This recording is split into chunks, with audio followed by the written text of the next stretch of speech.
My child, I need you to sit with me for a moment because what I am about to say is not casual, and it is not coming from a place of distance. I have been watching the path you are walking, and I know the thoughts you have been wrestling with when no one else is around.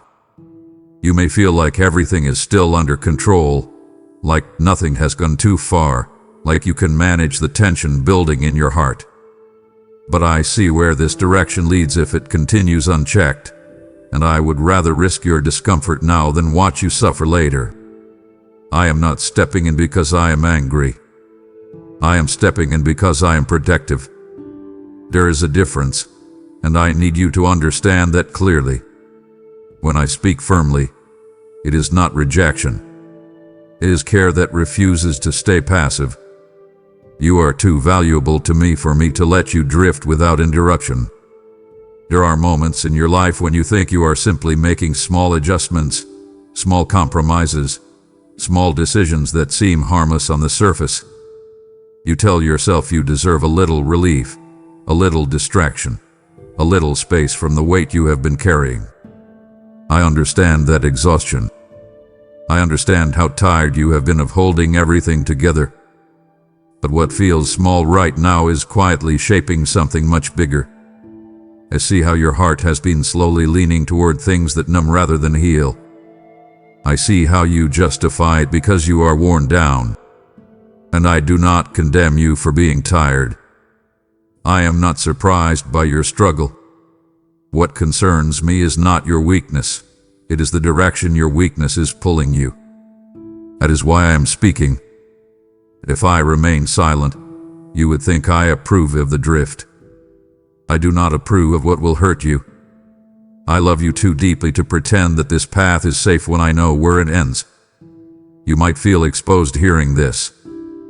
Part of you may want to close off and say that you are fine, that this is unnecessary, that you have handled worse before. I know that instinct. It is easier to defend yourself than to admit something is off balance. But I am not your accuser. I am your father. I am not building a case against you. I am reaching for you before you wander further than you intended. You have not gone beyond my reach. You have not ruined your story.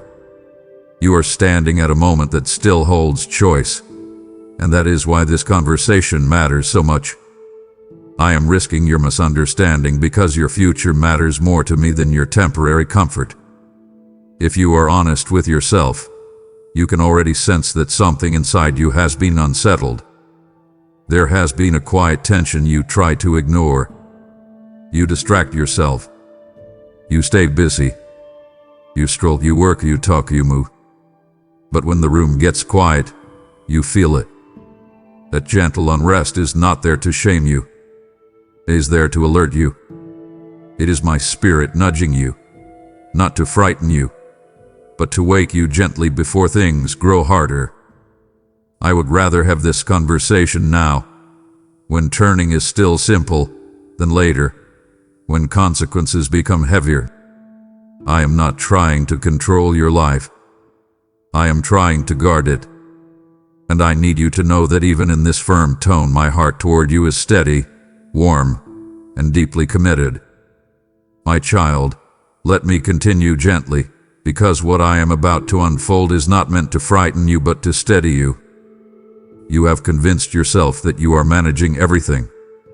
On the outside, it appears that way. You still show up. You still carry responsibilities.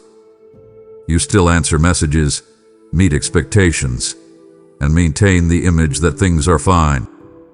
But control is not the same as peace. Control is often just fear dressed in responsibility. I can see the pressure underneath it. I can see how tightly you are gripping certain areas of your life because you are afraid that if you loosen your hold, everything will unravel. The tight grip is exhausting you more than you admit. It is draining your joy quietly. And I need you to understand something important. I am not exposing this to criticize you. I am revealing it because you are carrying more than you were ever designed to hold alone. You believe that if you calculate carefully enough, prepare thoroughly enough, and anticipate every possible outcome, you can prevent pain from entering your life again. That instinct came from real wounds. There were seasons when things collapsed unexpectedly, when trust was broken, when stability disappeared without warning. You learned to compensate by becoming hyper-aware, hyper-responsible, hyper-vigilant. I do not dismiss that history. I was with you in it. I saw how it shaped you. But what protected you in one season is now restricting you in another. You are trying to build safety through control, yet the very attempt is keeping your heart tense and restless. You wake up thinking about what might go wrong. You fall asleep replaying what you should have done differently. You call it maturity. I see the anxiety beneath it. I am not asking you to become careless. I am asking you to become surrendered. There is a difference between wisdom and fear-driven management. When you operate from fear, even good decisions feel heavy. Even success feels temporary. You cannot relax into anything because you are constantly scanning for the next threat. That is not the life I intended for you. I did not create you to live in survival mode long after the storm has passed. And right now, the storm you are fighting exists more in your imagination than in your reality. Your mind keeps preparing for disasters that have not arrived. Your heart stays guarded even in safe places. You think this vigilance keeps you strong, but it is quietly stealing your softness. Listen closely, because this is where I am risking your resistance. Some of the situations you are trying to control are not yours to control at all. Some outcomes you are trying to force into alignment would settle naturally if you stepped back and trusted me.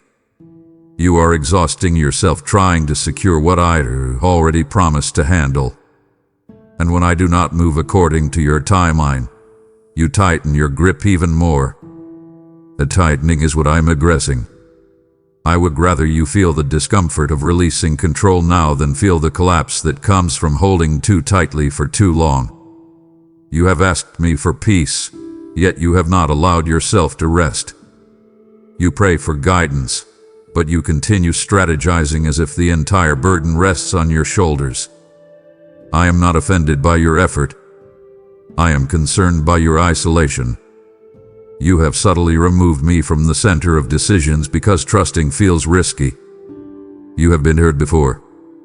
You have seen prayers go unanswered in ways you did not understand. And somewhere inside, you decided that partial trust feels safer than full dependence. I see that calculation in your heart. I also see how lonely it has made you. You do not have to manage your life like a fragile structure that will collapse without constant supervision. I am not fragile. My plans are not fragile. What I am building in your life does not require frantic maintenance from you. It requires partnership. It requires humility. It requires the courage to say, I cannot carry this alone anymore. That admission is not weakness. It is alignment.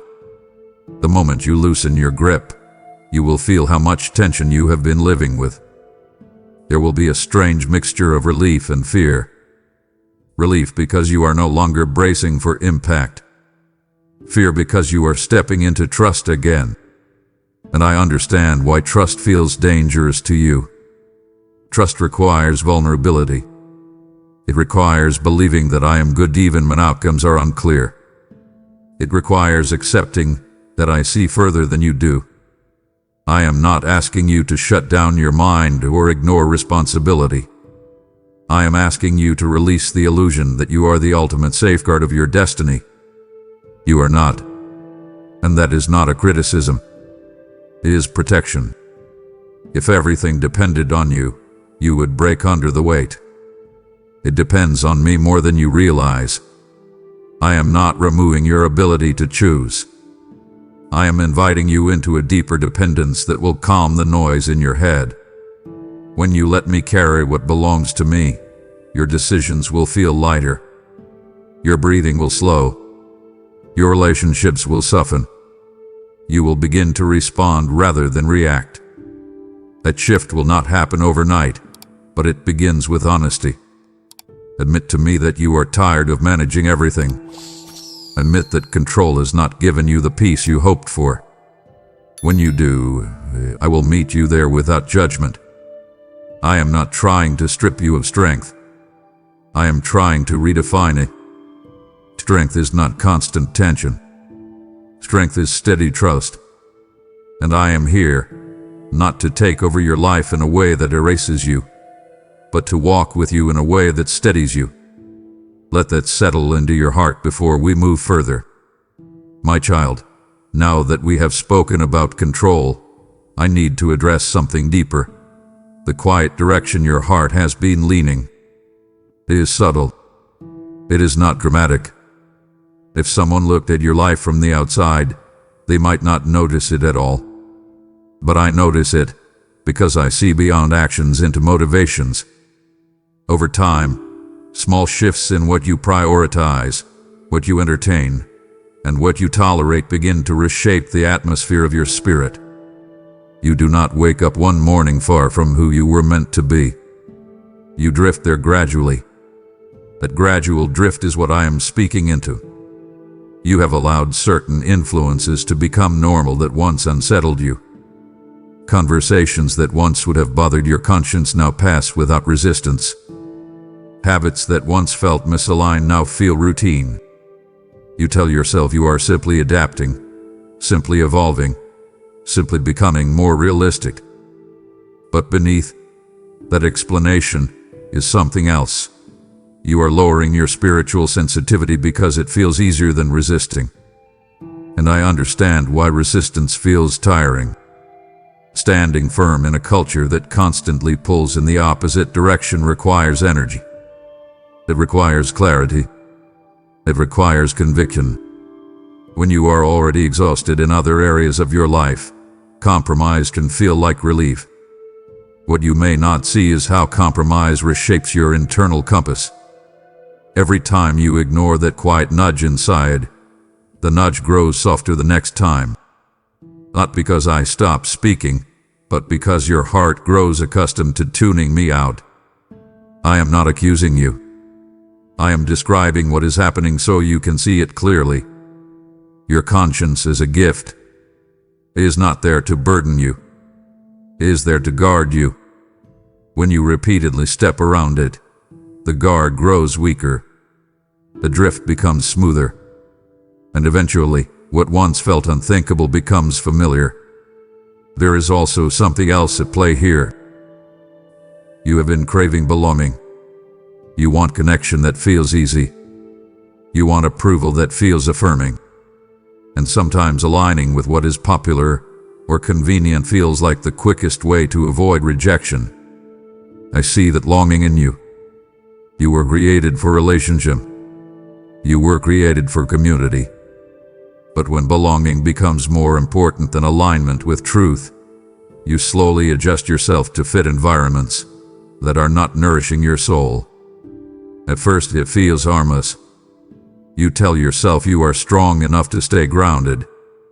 But the longer you stay immersed in what pulls you away from clarity, the more normal it feels. This is not about perfection. I am not asking you to withdraw from the world or become rigid and unapproachable. I am asking you to become aware again. Awareness is the beginning of course correction. You do not need dramatic repentance. You need honest reflection. Ask yourself where you have been slowly negotiating standards you once held firmly. Ask yourself why certain choices feel easier now than they once did. Look beneath behavior into desire. What are you trying to soothe? What are you trying to secure? What are you trying to avoid? I am not speaking to condemn you. I am speaking because your future self will either thank you for listening now or ache because you ignored this moment. Your action compounds. The small lean today becomes a fixed position tomorrow. And you are not stuck. You are not locked into anything. But you are in motion. Motion matters. Even slight angles determine destination over time. You may feel a little defensive hearing this. You might think I am overreacting, that you still love me, that you still believe, that nothing major has shifted. I know you still love me.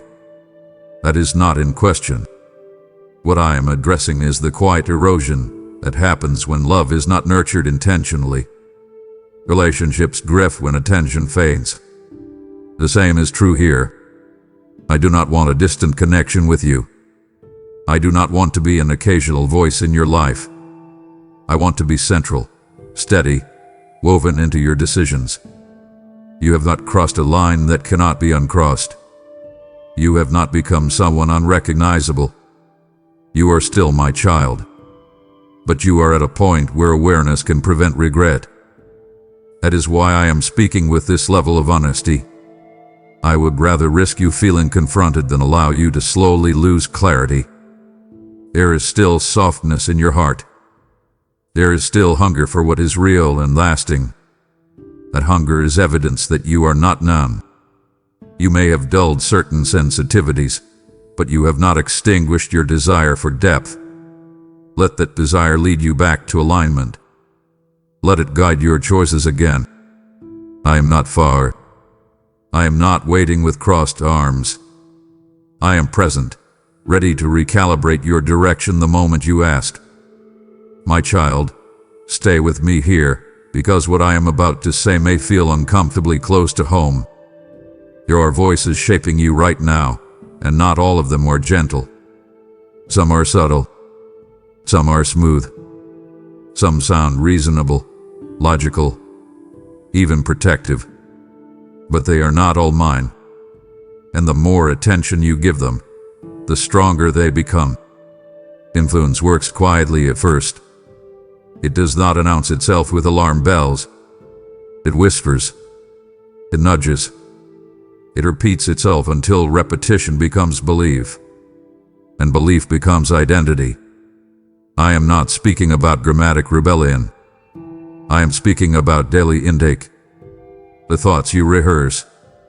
The narratives you replay. The opinions you absorb without filtering. Those small exposures are forming patterns inside you. There is a contrast unfolding within your mind, though you may not have named it that way. One voice says you are falling behind, that you are not enough, that you must compete harder to stay relevant. Another voice reminds you that you are already secure in me, already chosen, already seen. One voice magnifies fear, the other steadies faith. One pushes urgency fueled by anxiety, the other guides you with clarity and calm. When these voices clash, you feel tension. But when you repeatedly lean toward the louder one, tension fades because alignment shifts. The human heart adjusts to whatever it hears most often. That is why I am interrupting you now. I see the direction of the echo forming inside your thoughts. You have been spending time in spaces that subtly normalized doubt. You scroll through comparison and call it inspiration. You absorb criticism disguised as motivation. You entertain cynicism and tell yourself it is realism. Little by little, the tone inside your mind shifts. You do not wake up one day consciously rejecting truth. You simply stop reinforcing it. And when truth is not reinforced, other narratives rush in to fill the gap. This is how drift happens. Not through sudden collapse, but through gradual accommodation. The more you entertain a lie, the less shocking it feels. The more you rehearse insecurity, the more natural it sounds. The more you justify compromise, the more reasonable it appears. Let me personalize this for you, because this is not theoretical. I have watched you late at night when your mind replays conversations and imagines worst-case scenarios. I have seen the way you absorb comments that were never meant to define you. I have heard the internal dialogue you would never say aloud.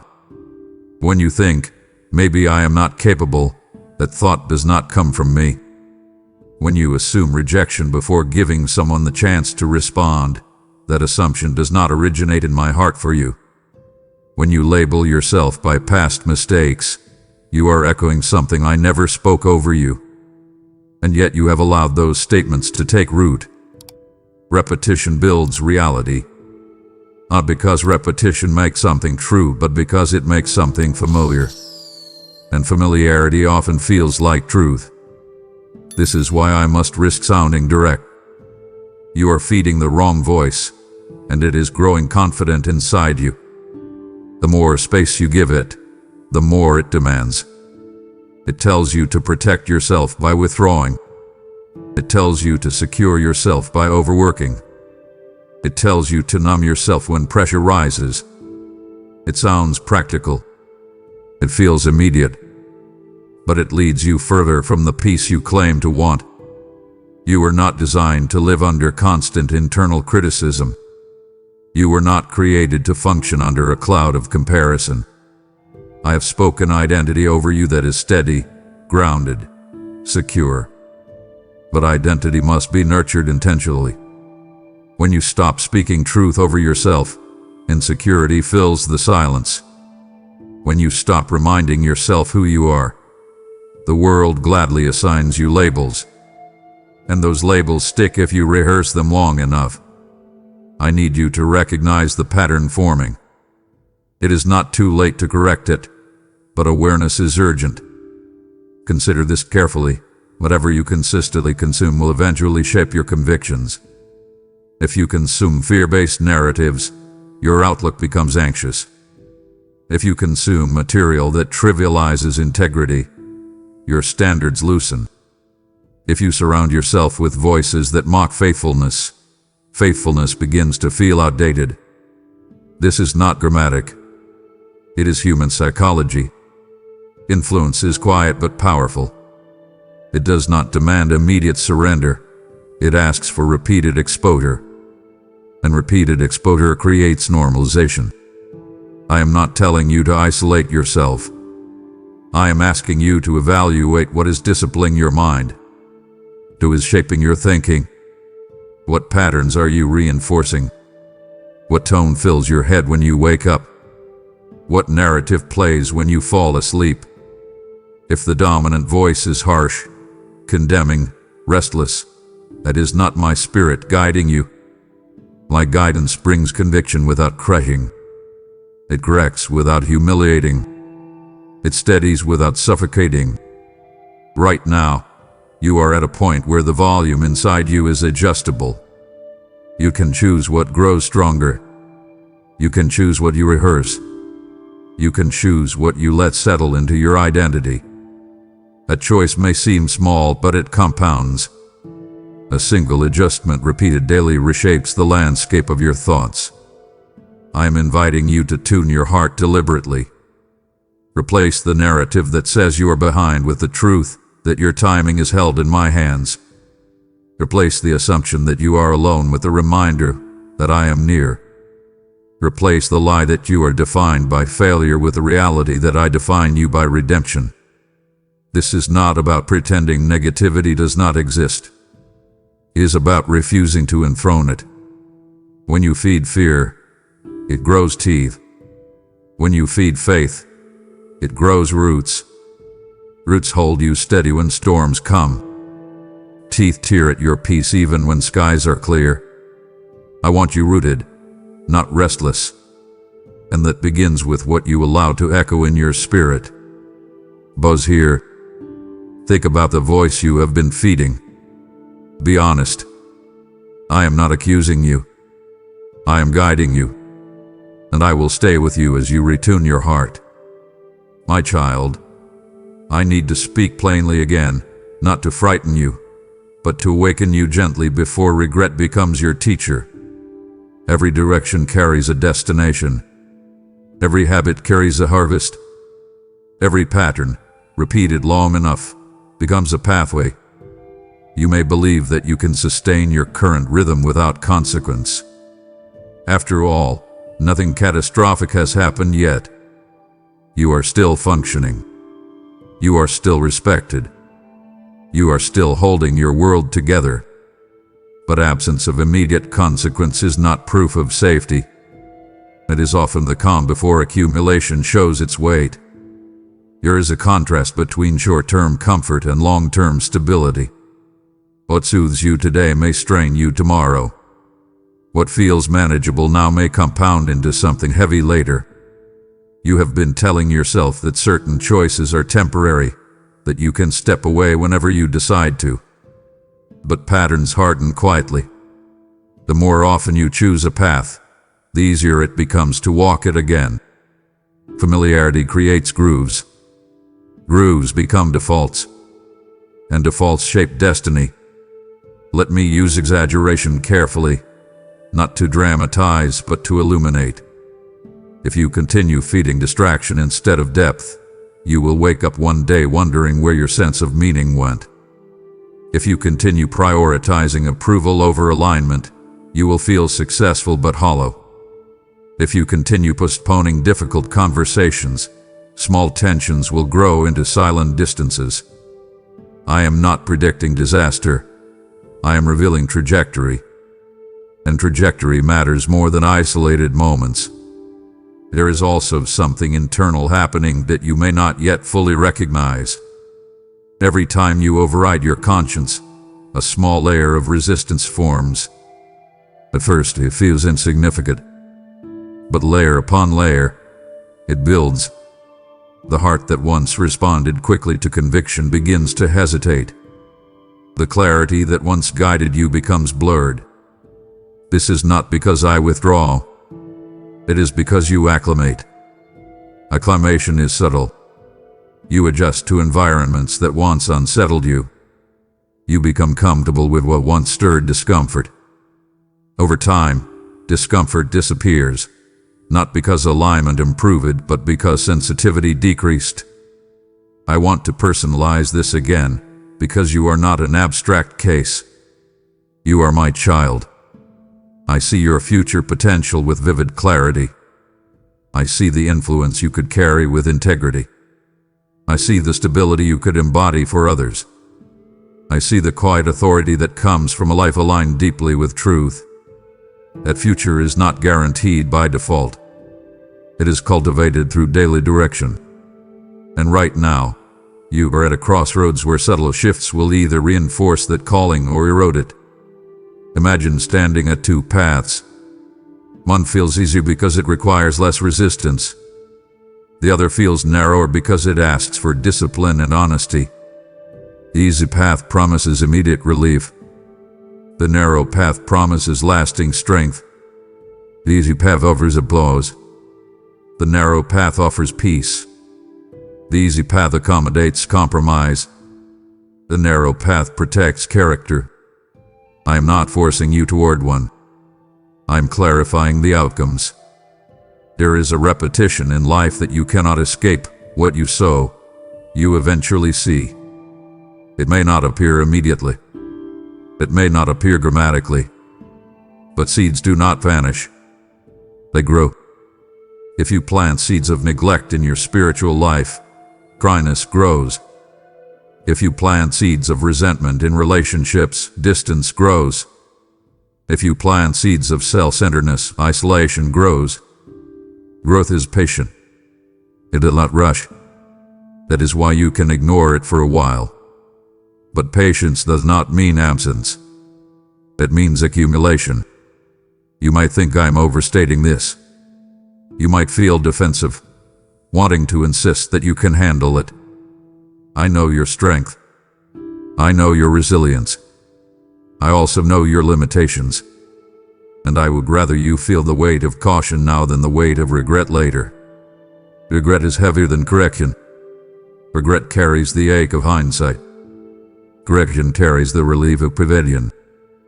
Here is you are in how humans often respond to warning. You laugh lightly and say, I will deal with it later. Later becomes sooner than expected. Later becomes urgent. Later becomes overwhelming. I am not mocking you. I am gently highlighting the pattern. Delay feels harmless until it compounds. You have delayed certain conversations with me. You have delayed certain decisions you know need to be made. You have delayed stepping away from influences that quietly drain you. Delay is not neutral. It tilts direction gradually. I am not speaking to create fear. I am speaking to create clarity. You still have full capacity to shift.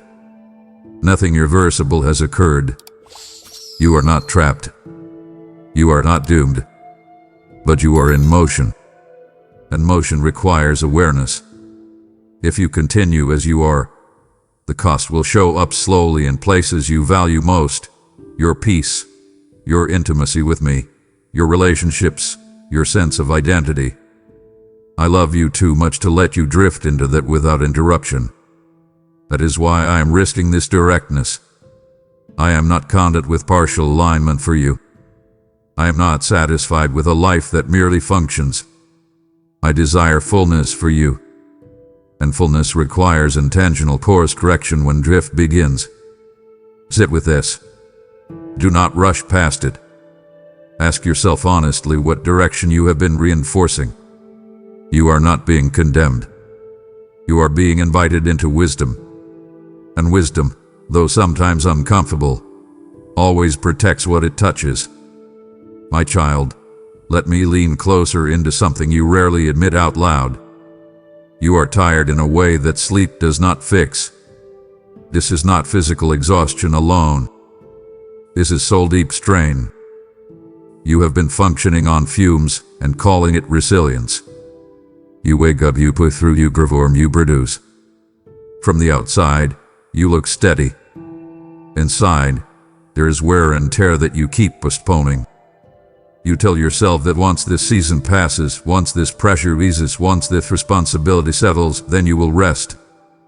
But the season keeps extending, the pressure keeps adjusting, and responsibility keeps multiplying. You have normalized depletion. I see how you move through your days with quiet determination. You rarely complain. You rarely collapse publicly. You tell yourself that enduring silently is maturity. And there is strength in endurance. Yes. But there is also danger in silent strain. When you never pause long enough to process what you carry, the weight compounds. It does not evaporate. It accumulates. A little frustration here. A little disappointment there. A little suppressed grief tucked beneath productivity. Over time, those fragments gather. They settle in your chest like unspoken sentences. Let me exaggerate slightly so you can feel the contrast clearly. You have been carrying mountains and calling them manageable hills. You have been swallowing oceans of emotion and telling yourself it is only a glass of water. That may sound dramatic, but inside, that is how it feels some days. The pressure builds quietly. You function. You smile. You nod. But your internal world is louder than you let anyone see. And because you have kept it hidden, you have begun to believe that this is simply how adulthood works. Constant output, minimal restoration. My child, strength without replenishment becomes brittle. You may still stand, but you do not bend easily anymore. You react more quickly. You feel irritation rise faster. You withdraw sooner. You call it personality change. I call it depletion. And depletion is not a moral failure. It is a signal. A signal that you were not designed to operate independently of deep connection with me. You can survive without intimacy. You cannot thrive without it. Think about the pattern that has quietly formed. You begin your day already bracing. You move from task to task with minimal pause. When discomfort surfaces, you distract rather than address it. You scroll instead of sitting. You analyze instead of feeling. You solve instead of surrendering. Those habits seem harmless. They keep you efficient. But efficiency is not the same as health. There is a contrast between productivity and peace. One measures output. The other sustains your inner life. You once came to me more freely. You once lingered in stillness without feeling restless. Now when silence comes, you feel uneasy. That uneasiness is not because I withdrew. It is because you have trained your nervous system to stay stimulated. When stimulation drops, unresolved emotion rises.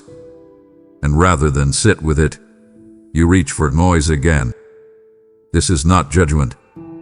This is awareness. You have built a rhythm that protects you from feeling too much at once. But it also prevents deep healing. Let me personalize this gently. I have watched you in moments when you almost broke down but quickly composed yourself. I have seen the tear you blinked away before anyone noticed. I have heard the sigh you released when the door closed and you were finally alone. Those were not signs of weakness. Those were invitations to pause. Invitations to let me meet you there. But you told yourself you did not have time to unravel. You told yourself other people needed you stable. There is humor in how you speak to yourself sometimes. You say, "I am fine. It is not that bad." And yet your body tells another story. Your shoulders carry tension. Your thoughts race at night. Your patience shortens in small ways. You laugh it off. You move on. But your system is asking for restoration. Restoration requires honesty. Honesty requires slowing down. And slowing down feels risky because you are afraid everything you have suppressed will surface at once. Listen carefully. I am not asking you to collapse. I am asking you to come to me. There is a difference. When you come to me honestly, you do not fall apart. You are held together properly. I am not intimidated by your exhaustion. I am not overwhelmed by your complexity. I am not impatient with your pace. I know the difference between laziness and fatigue. You are not lazy. You are layered with unprocessed strain. You call it strength to keep moving. I call it wisdom to rest in me. Rest is not quitting. Rest is recalibrating. Rest is letting truth settle where tension have been sitting. Rest is allowing your mind to unclench. If you continue this rhythm of relentless output, the cost will show up in ways you cannot predict. It may show up in relationships where irritability replaces warmth. It may show up in your faith, where dryness replaces delight.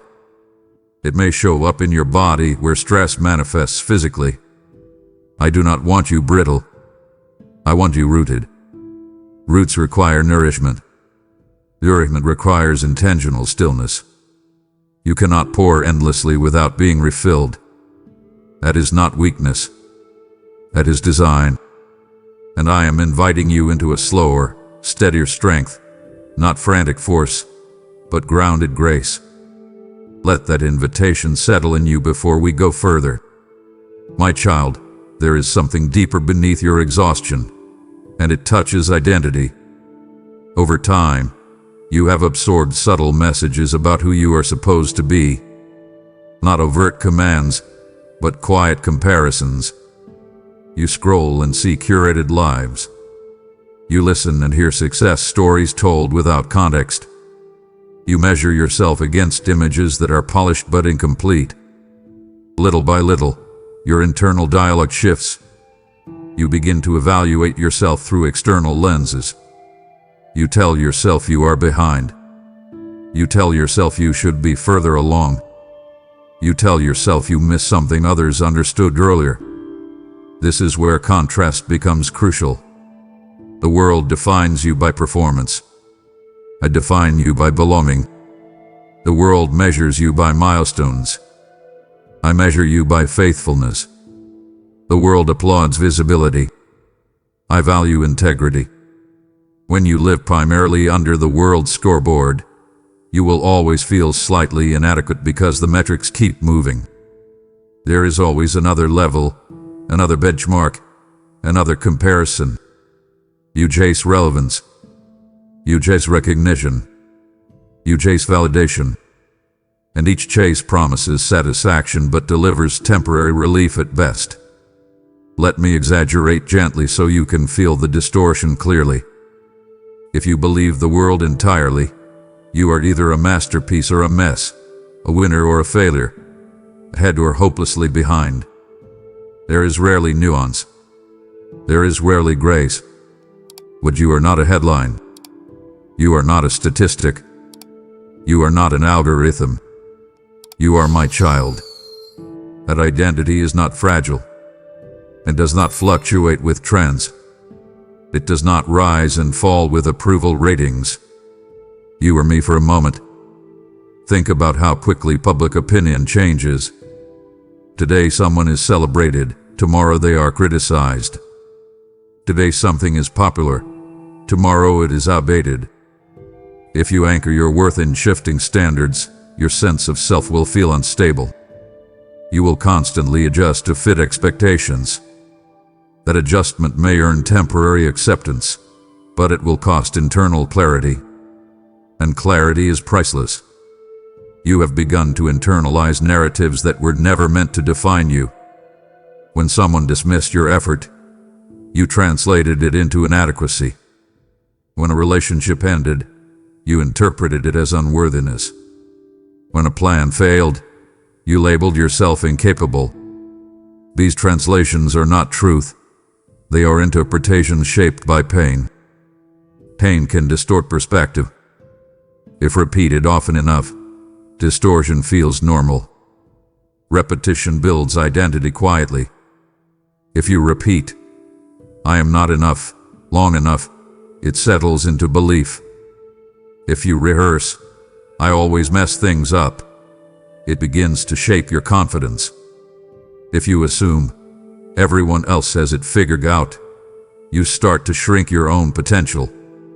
That is how identity erodes, not through one catastrophic event, but through small, repeated agreements with insecurity. Let me personalize this carefully. I remember the curiosity I placed in you. I remember the creativity you once expressed without self-consciousness. I remember the compassion that moved you to act without hesitation. Those qualities have not disappeared. They have been overshadowed by comparison. You have been so focused on measuring up that you forgot what made you unique. The world rewards conformity disguised as individuality. I celebrate authenticity rooted in truth. There is also something else happening. You fear being invisible. You fear being overlooked. So you strive. You present a polished version of yourself. You filter vulnerability. You manage perception. That management becomes exhausting because you are constantly editing your own humanity. You cannot rest when you are curating yourself. Listen to me clearly. You are not late. You are not lacking. You are not inferior. Those labels come from external pressure, not from my heart. My view of you has never fluctuated with circumstance. When you succeeded, I loved you. When you stumbled, I loved you. When you were confident, I loved you. When you doubted, I loved you. My assessment of you has not oscillated with your performance. The world's voice grows loud because it is repeated often.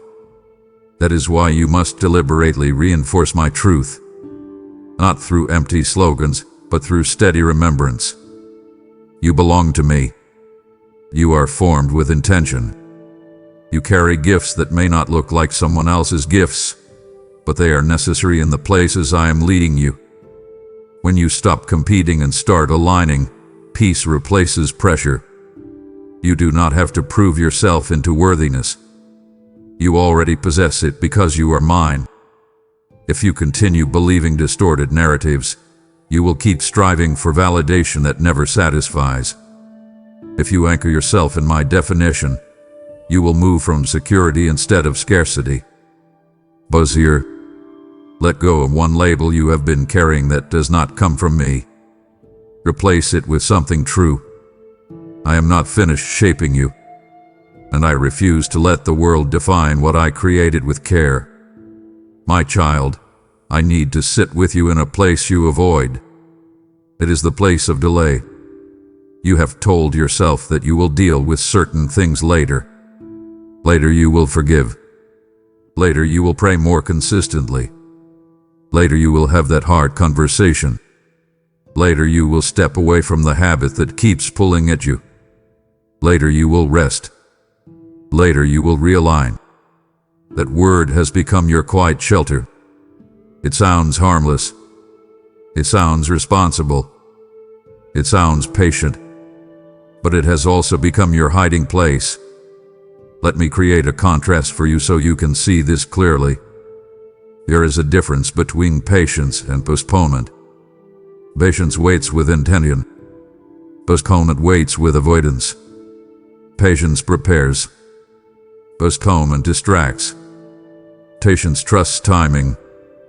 Postponement fears discomfort. You have told yourself you are being patient. But if you look honestly, some of what you call patience is simply delay because facing the issue now feels uncomfortable. You do not want the tension. You do not want the vulnerability. You do not want the awkwardness of change. So you tell yourself you will handle it later, when emotions are calmer, when circumstances are smoother, when you feel stronger. Here is the truth that may sting gently. Later is not neutral. Later is a direction. Every time you delay obedience, delay honesty, delay alignment, you are not standing still. You are drifting. You think you are pressing pause, but life does not pause. Hearts do not pause. Habits do not pause. They grow quietly in the background. A seed planted today does not shout while it grows. It expands beneath the surface. By the time it breaks through, its roots are already deep. Let me exaggerate just enough to wake your awareness. If you keep telling yourself you will repair the relationship later, distance will harden into silence. If you keep telling yourself you will address the resentment later, bitterness will settle into your tone. If you keep telling yourself you will pursue intimacy with me later, dryness will begin to feel normal. It will not collapse overnight. That is what makes it dangerous. It will feel manageable until it becomes your default. There is a repetition pattern in your life right now. You feel conviction. You promise yourself change. You delay action. The intensity fades. You return to routine. And conviction surfaces again. Promise. Delay. Fade. Routine. That cycle feels safe because it avoids immediate disruption. But repetition without correction builds grooves. Grooves become pathways. Pathways become lifestyle. And lifestyle shapes destiny. I am not using big words to scare you. I am laying out cause and effect with clarity. My child, I know why you hesitate. Change requires confrontation. Confrontation requires humility. Humility feels vulnerable. You are afraid that if you fully step into correction, you will lose something: comfort, approval, convenience. You fear that obedience will cost you more than delay. But here is the deeper cost. Delay steals momentum. It dulls urgency. It trains your heart to respond slowly when I speak. There is something holy about immediate response. Not frantic reaction, but willing alignment. When I nudge your heart, and you move quickly, sensitivity grows. When I nudge and you negotiate, sensitivity softens. When you repeatedly negotiate, the nudge feels lighter over time.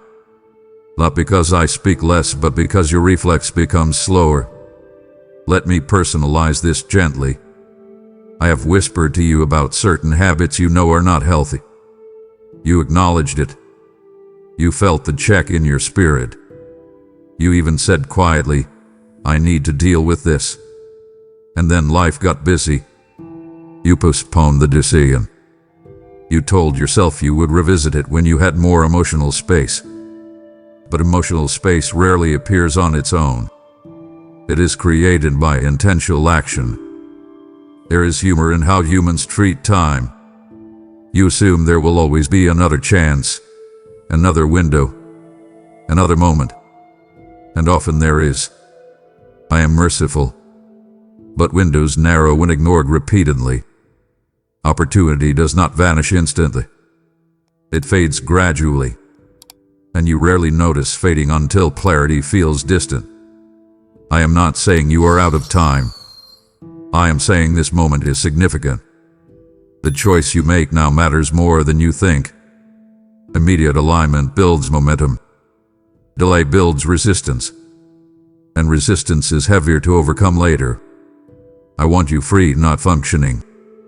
I want you aligned, not almost. I want you present, not postponing. Later has become a comfortable excuse. I am inviting you to choose now, not because I am impatient, but because I see the trajectory of delay. Sit with this. Where have you been saying later? Be honest. You are not condemned. You are being called into clarity, and clarity always strengthens what it touches. My child, you have heard me speak about later, and now I ask you not to postpone this either. If this word has stirred you, do not delay the seed I am placing in your hand. When you give through Super Thanks membership with the PayPal link below, you are not funding a channel. You are sowing into soil that carries my voice to hearts on the edge of surrender. I told you long ago, give, and it will be given to you. Pressed down, shaken together, and running over, and I am still watching over that promise now. What you release becomes oil for another's lamp, light for another's midnight, bread for another's wilderness. Do not say, I will support later. Later is how momentum fades. If you feel the pull to help, that is me inviting you into the harvest. Act now. So now. Strengthen what strengthens souls. My child, this is where the conversation deepens. You think you are in an ordinary stretch of life. Just another season. Just another set of decisions. But from where I see, you are standing at a crossroad. It does not look dramatic. There are no flashing lights, low thunder, no obvious fork in the road. That is why it is easy to underestimate. Crossroads are rarely loud.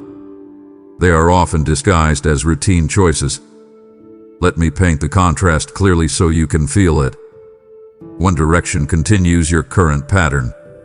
Manageable compromise, controlled exhaustion, delayed obedience, subtle drift. It feels familiar. Familiar feels safe. The other direction requires recalibration, honest confession, decisive boundaries, intentional rest, renewed intimacy. It feels uncomfortable. Uncomfortable feels risky. But the outcomes of these two directions are miles apart over time. You might think I am exaggerating the impact. You might say, it is just a small decision. It is just a minor shift. That is how crossroads hide. Small adjustments determine long destinations. A single degree change in direction seems insignificant at first. But over distance, 1 degree becomes miles. This is not drama.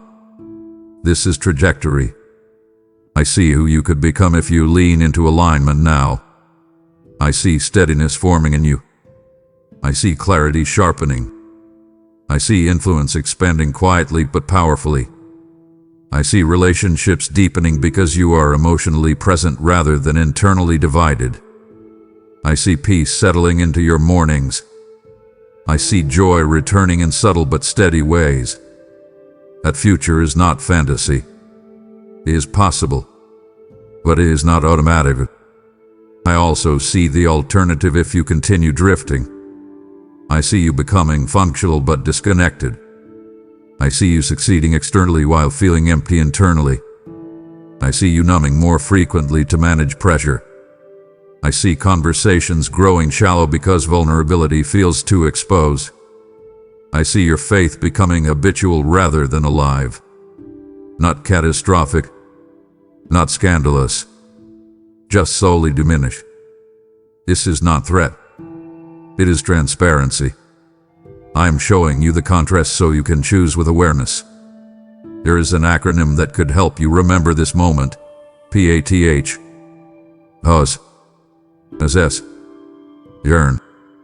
Hold. Pause long enough to see clearly. Assess honestly where you are leaning. Turn deliberately toward alignment. Hold that direction consistently. It is simple. Not easy, but simple. Simplicity does not mean small impact. Simple obedience compounds into powerful transformation. You may feel fear rising as you consider change. That fear whispers that you might fail again, that you might start strong and slip back, that you might disappoint yourself. But failure is not final unless you stop responding. Growth is not linear. It is directional.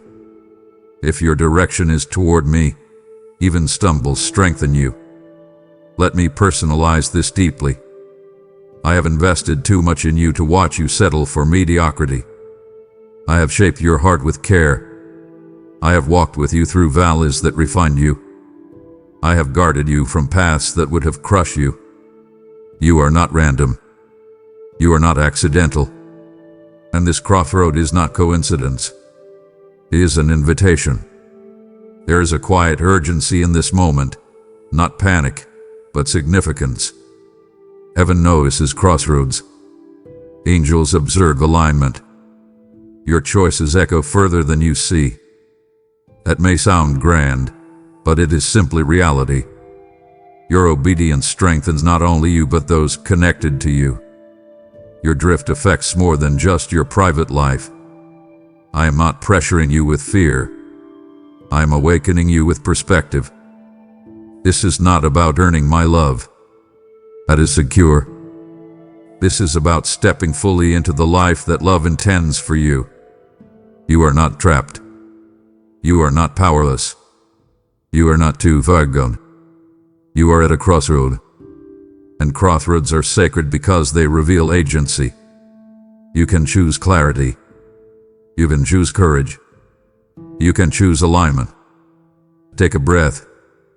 Feel the weight of this gently. And ask yourself honestly, which direction have I been reinforcing? I am here, not to control your step, but to guide it. And I will walk with you whichever way you turn. But I am merging you toward life. My child, I am going to speak to you plainly now. Stop pretending you don't know. You know. You know where I have been pressing on your heart. You know the conversation I have been bringing back to your mind. You know the habit I have been highlighting. You know the boundary I have been asking you to set. You keep acting uncertain, but deep down you are not confused. You are hesitant. There is a difference. Confusion lacks clarity. Hesitation resists clarity. And you, my child, have clarity. You just do not like what clarity is asking from you. I have whispered. I have nudged. I have stirred your conscience. I have interrupted your comfort. And you have felt it. You felt it when you tried to justify that behavior. You felt it when you almost sent that message. You felt it when you lingered in that environment longer than you should have. You felt that quiet tightening in your spirit. That was not random. That was not anxiety. That was me. I was speaking to you directly. And instead of responding, you negotiated. You told yourself, it's not that serious. You told yourself, I can handle it. You told yourself, I'll deal with it later. And here we are again, circling the same ground. Let me create contrast so you can see the stakes clearly. There is obedience, and there is negotiation. Obedience brings peace. Negotiation breeds tension. Obedience clears the air. Negotiation clouds it. Obedience feels costly for a moment. Negotiation feels easier for a moment. But the long-term outcomes are reversed. When you obey, the discomfort fades and strength grows. When you negotiate, The relief fades and regret grows. You are standing in that exact tension right now. You keep telling yourself you need more confirmation. You keep waiting for a louder sign, a bigger signal, something dramatic. But you already know. I have been specific with you. I have not been vague. The reason you want more confirmation is because you hope I will change my direction. You hope I will soften the requirement. You hope I will allow you to keep both comfort and calling. But you cannot hold both forever. Eventually, one will yield to the other. Listen carefully. I am not demanding perfection. I am calling for alignment. And alignment requires action. You cannot think your way into obedience. You cannot feel your way into obedience. You must choose it. You must move. You must respond. Do not sit there and analyze this into silence. Get up. Take the step. Send the message. End the habit. Set the boundary. Make the appointment. Delete what needs deleting. Distance yourself from what weakens you. Do it. Do not overcomplicate it. You say you want clarity. I am giving it to you. You say you want peace. Peace follows obedience. You say you want freedom. Freedom begins with surrender. Stop acting like you are powerless here. You are not trapped. You are not helpless. You are choosing hesitation. And I am lovingly confronting that. There is exaggeration in the voice of fear that tells you obedience will cost you everything. That is not truth. That is intimidation. Fear magnifies loss. Faith magnifies life. Fear tells you that if you obey, you will be isolated. Faith reminds you that if you obey, you will be anchored. Fear tells you that you will miss out. Faith tells you that you will step into what truly satisfies. You are not a child wandering in darkness. You are my child with light already given. And light requires response. Do not dim it because comfort feels safer. Do not bury it because change feels inconvenient. You are stronger than this hesitation.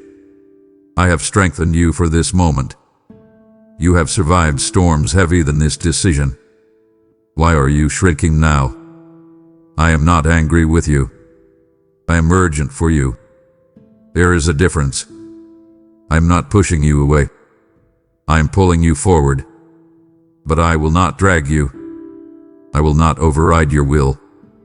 I am asking you to cooperate with what you already know is right. So hear me clearly. Stop pretending. Stop postponing. Stop negotiating. Choose alignment. Choose obedience. Choose clarity. Not tomorrow. Doubt. I am with you in the step. I will not leave you once you move. But you must move. You must act. You must respond. Take a breath. And then do the thing you have been avoiding. I am standing with you in it. My child, I need you to look at something deeper now. You are trying to live with one foot in surrender and one foot in self-direction. You are trying to keep me close while also keeping certain attachments untouched. You want my guidance, but you also want your preferences protected. You want my covering, but you resist my correction. A divided posture is exhausting you more than you realize. Let me speak directly to you. You cannot thrive while splitting your loyalty. A divided heart breeds double-mindedness. Double-mindedness breeds instability. Instability breeds anxiety. You feel anxious not because I have abandoned you, but because you are internally divided. You say you trust me, yet you withhold areas from me. You say you surrender, yet you keep control over specific corners of your life. Attention is not small. It is structural. Let me contrast this clearly. The whole heart brings clarity. A divided heart brings confusion. The whole heart rests. A divided heart wrestles. The whole heart moves with confidence. A divided heart hesitates at every turn. You are living in hesitation because you are trying to serve two directions at once. You cannot walk north and south simultaneously. Eventually, you stall. I am not accusing you of rebellion. I am exposing fragmentation. You love me. I know that. But you also love certain comforts that weaken you. You say you want depth, but you cling to distraction. You say you want freedom, but you revisit the very patterns that bind you. That is fragmentation. And fragmentation fractures peace. There is repetition in your cycle. You commit. You compromise. You feel conviction. You recommit. Then you drift again. Commit. Compromise. Envidian. Repeat. That cycle drains your confidence. Each time you drift, you question your sincerity. Each time you return, you wonder if it will last. That instability is not because you are incapable. It is because you are divided. Listen to me personally. I do not want half of you. I want your whole heart. Not because I am insecure. Not because I demand control. But because wholeness protects you. When your heart is fully aligned with me, decisions become simpler. Not easier, but simpler. You no longer wrestle internally over what you already know. You move with clarity. You respond with steadiness. There is humor in how you sometimes justify the division. You tell yourself, it's just this one area. But one unguarded area influences the rest. A small crack in a foundation may seem insignificant, but over time it shifts the entire structure. I am not exaggerating to scare you. I am describing spiritual reality. What you compartmentalize eventually integrates. What you tolerate eventually spreads. I am inviting you into integration. Bring every part of your life into alignment.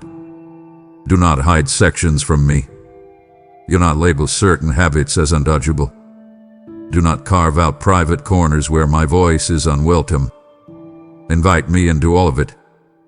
The strong parts, the weak parts, the hidden parts, the embarrassing parts. I already see them. I am not surprised by them. Command your heart to unify. Tell yourself the truth. Say, I will not live divided. Choose coherence over convenience. Choose surrender over self-protection. Choose alignment over ambiguity. This is not about religious performance. This is about internal peace. When your heart stops splitting itself between competing desires, your anxiety will ease. Your clarity will sharpen. Your joy will strengthen. You are not meant to live fractured. You are not designed for double allegiance. You are built for singular devotion. And singular devotion does not shrink your life. It stabilizes it. So I am asking you directly, stop dividing yourself. Stop bargaining with obedience. Stop preserving what weakens you. Bring it all into the light. Lay it down. Surrender it fully. Not partially. Fully. I am not standing over you with condemnation. I am standing before you with invitation. Choose wholeness. Choose integration. Choose peace. I am ready to receive all of you, not because I need you to be perfect, but because I want you to be whole. My child, I need you to look honestly at something you have been quietly justifying. You have been walking close to edges lately, not falling off completely, not collapsing publicly, just leaning closer than you should.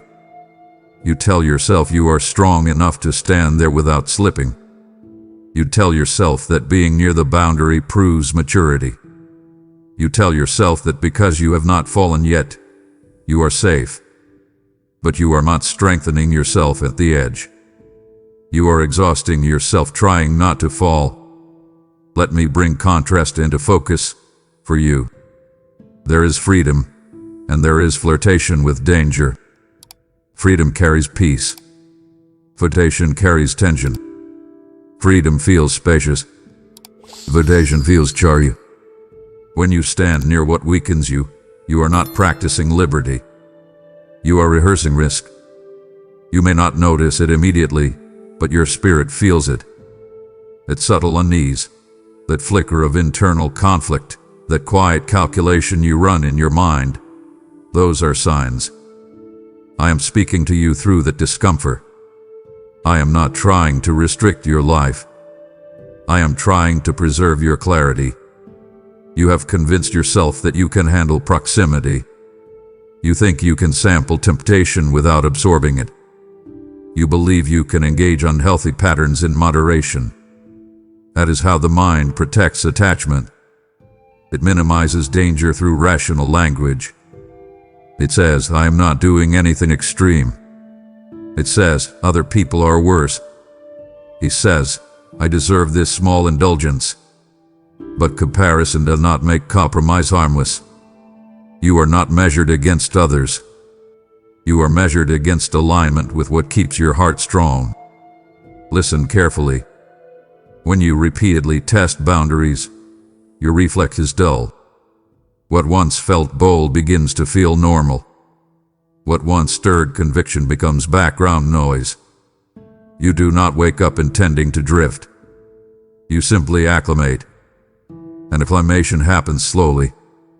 A small step closer today. A small exception tomorrow. A small sick cap next week. None of it dramatic. All of it cumulative. That is how edges become slopes. I am not speaking from distance. I am speaking as the one who sees what is forming beneath the surface. I see the pattern emerging. I see how certain environments weaken your resolve. I see how certain conversations stir parts of you that you later regret engaging. I see how your curiosity lingers where it should not. You may think I am exaggerating the risk. I am not. I am protecting your future self from the weight of preventable regret. You say you want freedom. Then stop rehearsing captivity. You say you want peace. Then stop flirting with what disrupts it.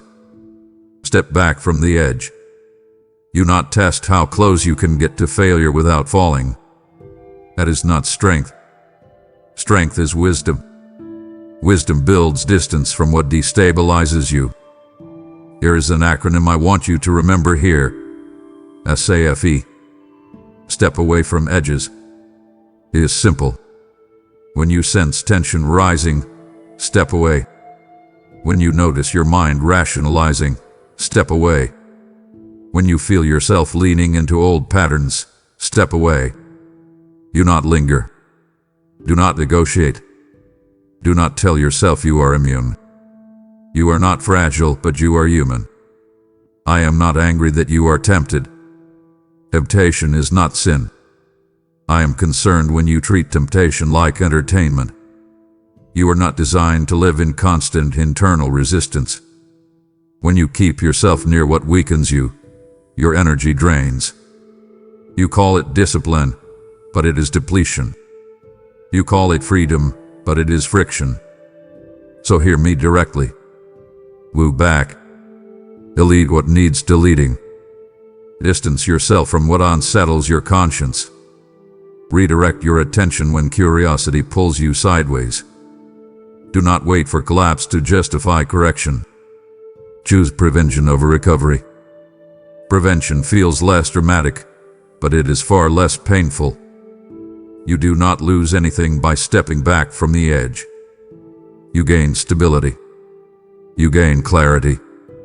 You gain self-respect. And most of all, you gain peace. I want you stable, not constantly bracing. I want you grounded, not hovering near collapse. You deserve a life that is not lived inches from regret. Take responsibility for your proximity. Adjust your position. Choose safety over suspense. I am with you in the step back. And when you move away from the edge, you will feel the difference immediately, not as restriction, but as relief. My child, let me shift the lens slightly. You have been so focused on avoiding failure that you have started shrinking your potential. You are cautious now, guarded, calculated. You call it wisdom. Sometimes it is fear wearing respectable clothes. You have convinced yourself that if you do not aim too high, you cannot fall too far. You have lowered your expectations to protect your heart. I understand the instinct. You have experienced disappointment. You have felt doors close. You have tried and seen effort stall. That history makes you careful. But careful can quietly become small, and small can quietly become stagnant. Let me draw contrast so you see it clearly. There is humility, and there is self-limitation. Humility recognizes dependence on me. Self-limitation doubts the gifts I placed in you. Humility walks steadily. Self-limitation hesitates before even starting. You are not arrogant. You are not reckless. But you have started underestimating yourself in subtle ways. You downplay your strengths. You deflect affirmation. You assume others are more capable. That assumption is not always accuracy. Sometimes it is insecurity. You are not disqualified by your past. You are refined by it. You are not defined by the seasons that stretched you. You are strengthened by them. Yet you speak about yourself as though your mistakes erased your calling. They did not. You treat your history like a permanent stain. I see it as preparation. There is a difference in perspective. Let me exaggerate gently to expose the lie. You act as though one misstep canceled your future. As though one closed door sealed every other opportunity. As though one season of confusion invalidated years of growth. That is not reality. That is fear magnified. Fear takes a moment and labels it permanent. Faith takes a moment and redeems it. You have been minimizing your own capacity. You say things like, "I'm just not that kind of person. That's for someone else. I'm not ready." Those phrases sound modest, but often they are protective barriers. You are afraid of stepping into something that requires visible commitment. Visibility invites vulnerability. Vulnerability risks rejection. So you choose smaller spaces where expectations are low. That feels safer. But you were not created for permanent smallness. I did not invest in you so that you could hide from growth. I did not sustain you through storms so that you could settle into mediocrity. You are not called to perform for a glory. You are called to develop what I placed in you. Development requires risk. Not reckless risk, but faithful risk. I am not asking you to chase fame or prove yourself. I am asking you to stop shrinking. Stop editing your ambitions down to avoid disappointment. Stop speaking about yourself as though you are barely adequate. You are more capable than you allow yourself to believe. You are more prepared than your insecurity admits. There is an acronym I want you to carry here. GROW. Go rise over weakness. Weakness does not disappear automatically. It is outgrown through intentional movement. You do not conquer fear by waiting for it to vanish. You move while it whispers. You do not expand capacity by staying comfortable. You expand it by stepping forward. You are not behind. You are not too late. You are not overlooked. Those narratives shrink you unnecessarily. I see potential in you that you barely acknowledge. I see leadership in quiet moments. I see creativity in small ideas you dismiss. I see compassion in instincts you downplay. Do not trivialize what I have entrusted to you. So I am commanding you gently, but firmly, stop playing small. Stop assuming you are less than you are. Stop disqualifying yourself before anyone else does. Step into the room. Speak the idea. Pursue the opportunity. Apply for the position. Start the project. Have the conversation. Trust the gift. You will not grow by hiding. You will not mature by minimizing. You will not experience fullness by shrinking. You grow by moving. You strengthen by stretching. You discover capacity by using it. I am not pushing you into arrogance. I am inviting you into courage. And courage does not roar. Sometimes it simply stands up and says, I will try. You are not disqualified. You are developing. Do not confuse refinement with rejection.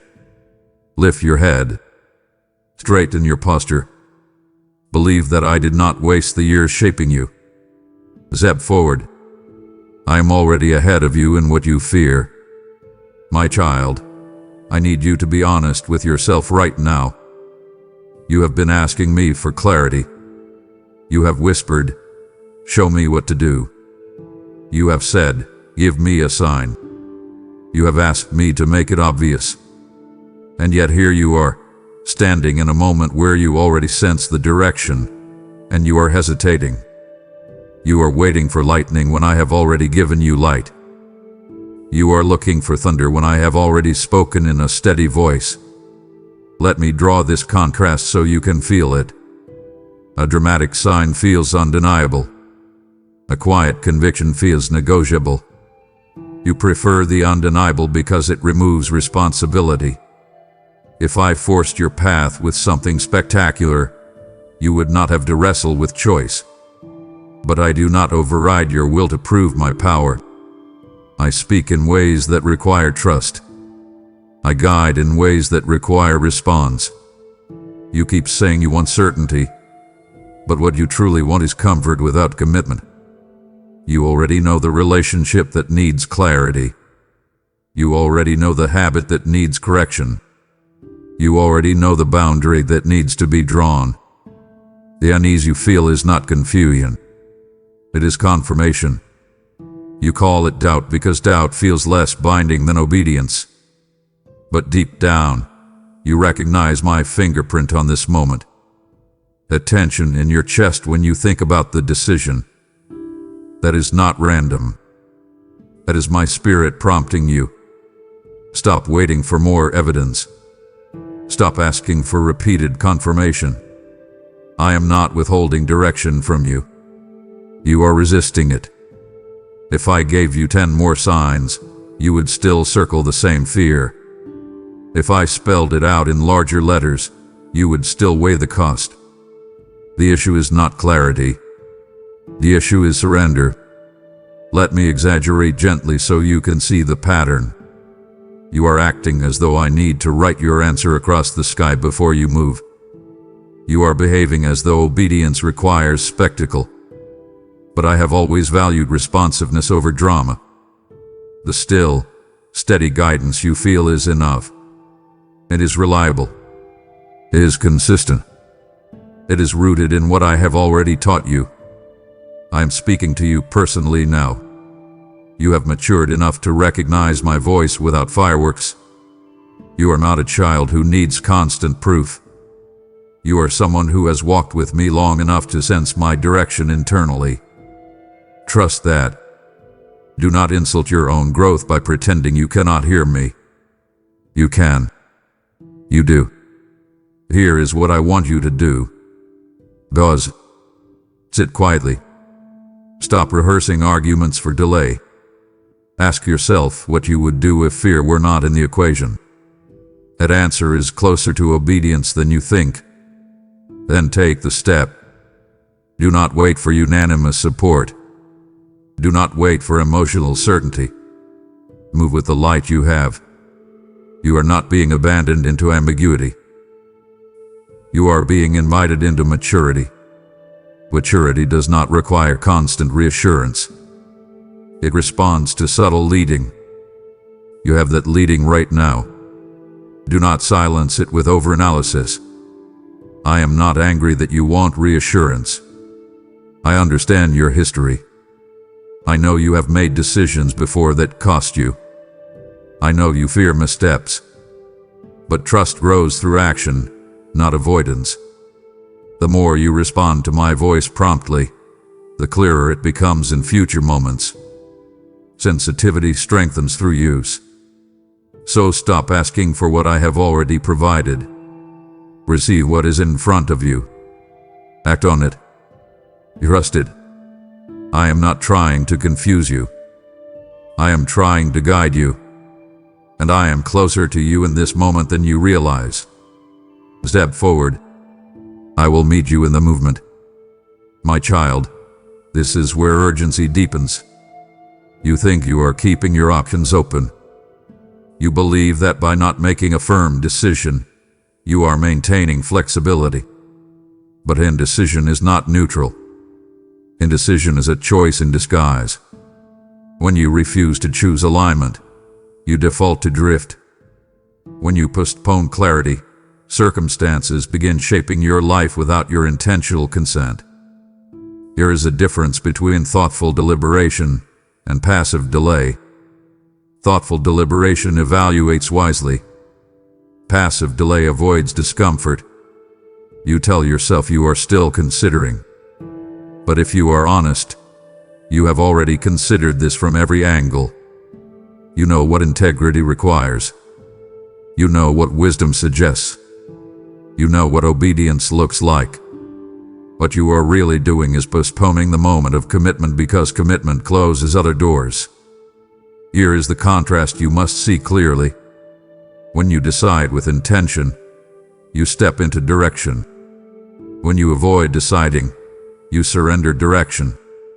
You may think you are in control by waiting, but the longer you wait, the more external pressures shape the outcome. Relationship shift. Habits solidify. Opportunities expire. Emotional momentum builds. You will wake up one day inside a decision you never consciously made, simply because you allowed inertia to carry you. Let me exaggerate carefully to wake your attention. If you leave a garden unattended long enough, weeds do not ask permission before growing. If you leave a door slightly open long enough, elements enter without knocking. Indecision works the same way. It creates space for what you never intentionally invited. You do not need to collapse into crisis to feel the effects. You will feel it in subtle ways: frustration that you cannot explain, distance in relationships you thought were secure, restlessness that follows you even in quiet moments. You are not powerless here. That is the crucial truth. You are not stuck in a current you cannot redirect. But you must choose. You must declare, internally and practically, the direction you are taking. Speak it. Act on it. Align your habits with it. Adjust your environment to support it. You might fear that a firm decision will close options. It will. That is the nature of commitment. But closing lesser options opens deeper stability. Leaving everything open leaves you unstable. You cannot build anything meaningful on shifting ground. You cannot experience peace while hovering in uncertainty. I am speaking to you with urgency because I see the ripple effect of this moment. You are not just choosing for today. You are shaping the atmosphere of your future. You are setting a tone for how you respond to conviction.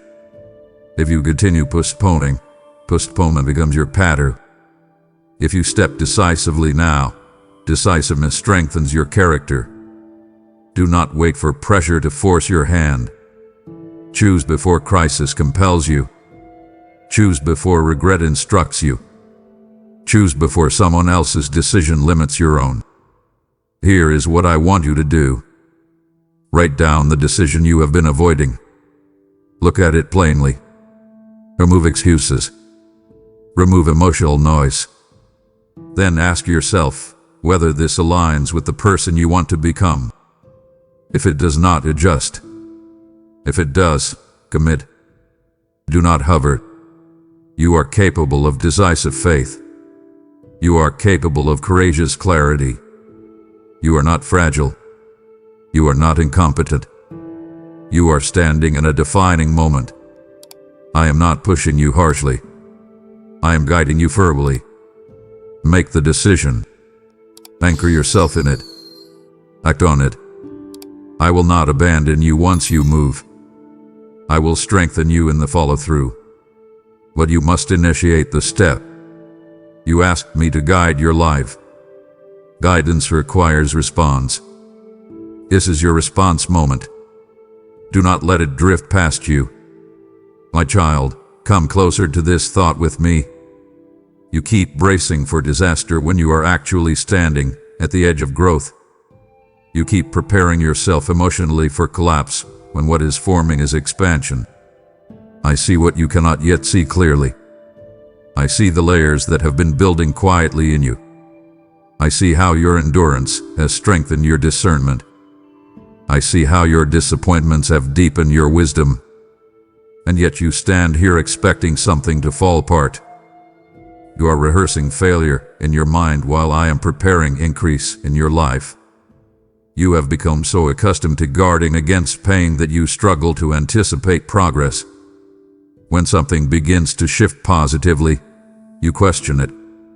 When opportunity approaches, you doubt it. When peace settles in, you look for what might interrupt it. That pattern did not come from nowhere. You learned to protect yourself because there were seasons when things ended abruptly. You learned to manage expectations because hope once felt risky. I understand that history. I walked with you through it. But your past does not have the authority to define your future trajectory. Let me bring contrast into your awareness. There is vigilance born of wisdom, and there is hypervigilance born of fear. Wisdom watches with calm awareness. Fear watches with restless suspicion. You have been operating more from suspicion than from trust. You tell yourself you are being realistic. You call it maturity. But deep down, you are afraid to believe that something good could last. So you preemptively prepare for loss. Listen to me carefully. You are not on the brink of collapse. You are on the brink of clarity. You are not about to lose everything. You are about to refine what truly matters. The tension you feel is not always a warning of destruction. Sometimes it is the stretching that precedes growth. Growth does not always feel gentle. It can feel like pressure. It can feel like unfamiliar ground. It can feel like instability before stability sets in. You keep interpreting stretching as breaking. That is where I need to correct your perspective. Stretching increases capacity. Breaking fragments it. You are being stretched. Your perspective is widening. Your courage is strengthening. Your discernment is sharpening. Those developments feel uncomfortable because they require adjustment. But discomfort is not collapse. Stop assuming the worst outcome. Stop narrating disaster before it arrives. Your imagination has been running ahead of reality. You create scenarios in your mind where everything unravels. You mentally rehearse conversations that never happen. You anticipate rejection that has not been spoken. That internal rehearsal drains your energy. It robs you of presence. It steals joy from moments that are not under threat. Here is what I want you to do. Pause when your mind begins constructing worst-case scenarios. Interrupt the narrative. Ask yourself whether what you are fearing is actual evidence or imagined extension. Then redirect your attention. Choose trust. Choose measured confidence. Choose steadiness over suspicion. I am not asking you to ignore real warning signs. I am asking you to stop manufacturing them. Your life is not perpetually on the verge of implosion. You have matured. You have learned. You have grown stronger than you give yourself credit for. The version of you standing here now is not the same version that endured past storms. You have new tools. You have deeper resilience. You have greater clarity.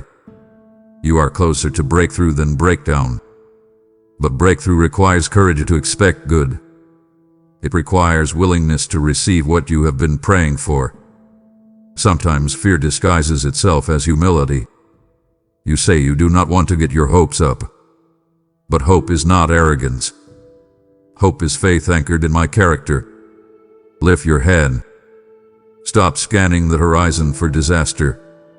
Look at what is actually forming in front of you. Recognize progress where it exists. Acknowledge growth where it has happened. Accept that I am capable of sustaining what I begin in you. You do not need to brace for collapse. You need to prepare for expansion. And expansion begins with adjusted expectation. Adjust yours. Believe that something stable can emerge. Believe that you are not destined to repeat old cycles. Believe that I am guiding you toward solidity, not chaos. Let the tension release. You are not falling apart.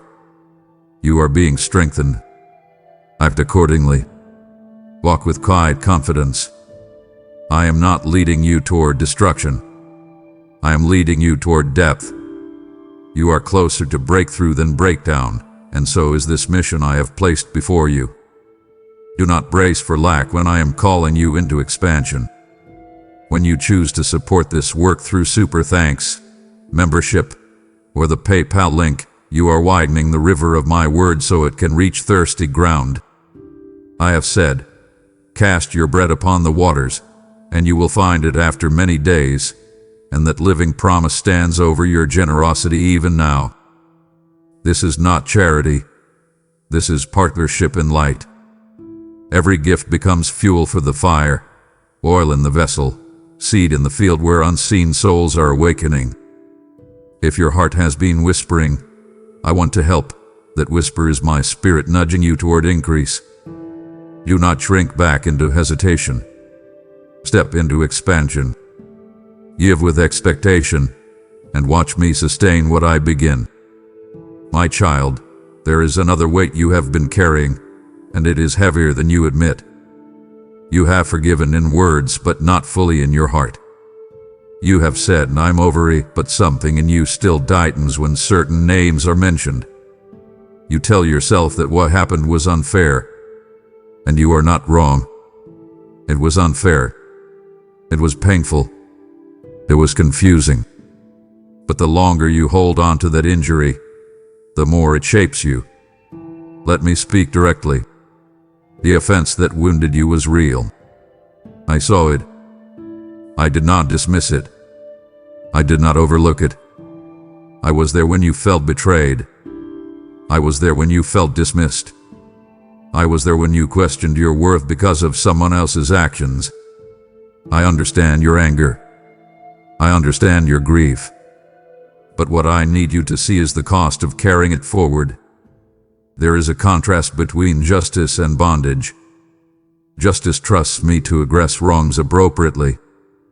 Bondage tries to control the narrative internally. When you replay the offense repeatedly, you reinforce the wound. When you rehearse the conversation that hurt you, you keep the moment alive. When you hold on to resentment, you tether yourself to the past. A tether feels justified, but it limits your freedom. You might say, if I forgive, it means what they did was acceptable. That is not true. Forgiveness is not agreement. It is release.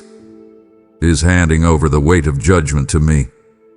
It is choosing not to let bitterness occupy space in your heart. Bitterness grows quietly. It does not scream. It settles. It hardens. It alters your tone. It influences your expectations of others. Let me exaggerate gently to highlight the danger. If you keep nurturing resentment, it will color relationships that had nothing to do with the original wound. It will cause you to assume betrayal before trust is tested. It will make you guarded in spaces that require openness. It will distort your interpretation of neutral actions. You will think you are protecting yourself. You will actually be limiting yourself. Forgiveness does not erase memory. It transforms its power. The event remains part of your story, but it no longer dictates your reactions. I am not asking you to forget. I am asking you to release. Release the need for revenge. Release the need for apology before you move forward. Release the internal courtroom where you replay arguments. Here is what I want you to do. Speak the person's name privately before me. Acknowledge the hurt honestly. Do not minimize it. Then declare your decision to release them into my hands. You may not feel immediate relief. Forgiveness sometimes unfolds in layers. But decision precedes feeling. Choose it. Revisit it if necessary. Repeat it when the memory resurfaces. You deserve freedom from that weight. The person who hurt you may not even realize the space they occupy in your thoughts. Do not let them control your internal peace longer than they already have. I am your defender. I am your vindicator. I am your healer. Holding on to offense does not strengthen you. It stiffens you. Releasing it does not weaken you. It frees you. There is a difference. You are not betraying your pain by forgiving. You are honoring your future. Your future relationships deserve a heart not clouded by unresolved resentment. Your future joy deserves room not occupied by replayed grievances. I am inviting you into release. Not because I ignore what happened, but because I see what bitterness will cost you if it remains. Lay it down. Let me handle what you cannot control. Step into lighter ground. You are not meant to live chained to what wounded you. You are meant to walk forward unburdened. Choose that freedom. I am here to help you carry what you can no longer hold. My child, come closer to this truth because you rarely let yourself sit in it. You have been carrying shame in places you pretend are healed. You have allowed it to whisper to you when you make a mistake, when you remember your past, when you fall short of your own expectations. Shame does not always shout. It settles quietly in your self-talk.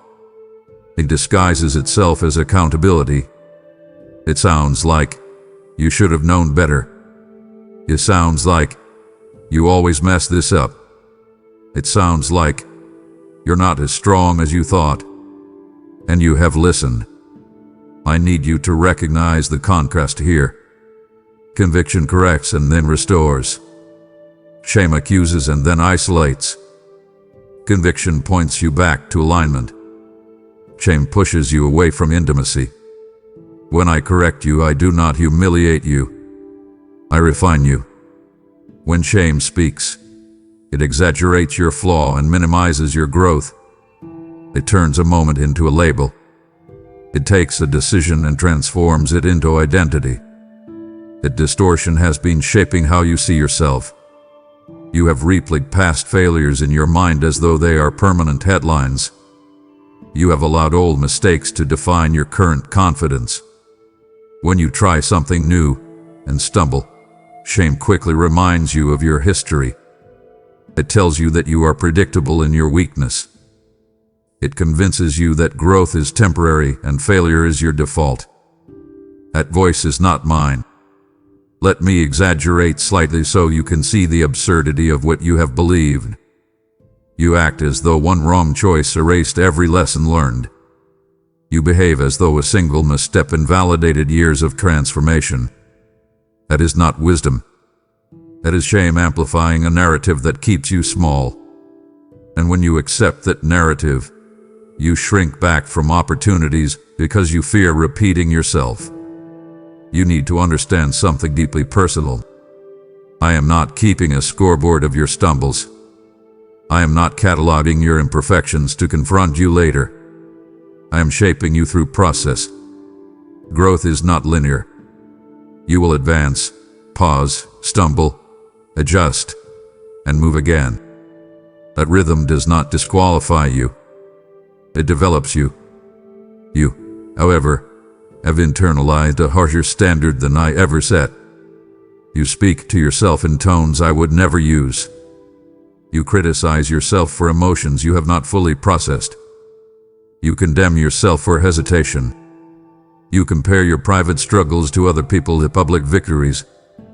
That comparison intensifies shame, and shame thrives in isolation. So I am commanding you gently, bring your shame into the light. Name it. Speak it before me. Do not hide it behind performance. Do not cover it with busyness. Do not pretend it is not affecting you. I already see it. I am not repelled by it.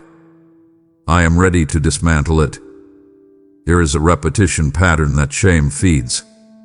You fail. You feel exposed. You withdraw. You doubt your sincerity. You overcompensate. Then when you fall short again, the cycle reinforces itself. Fail. Withdraw. Doubt. Repeat. That pattern convinces you that you are trapped. You are not trapped. You are simply believing a distorted voice. Replace shame with truth.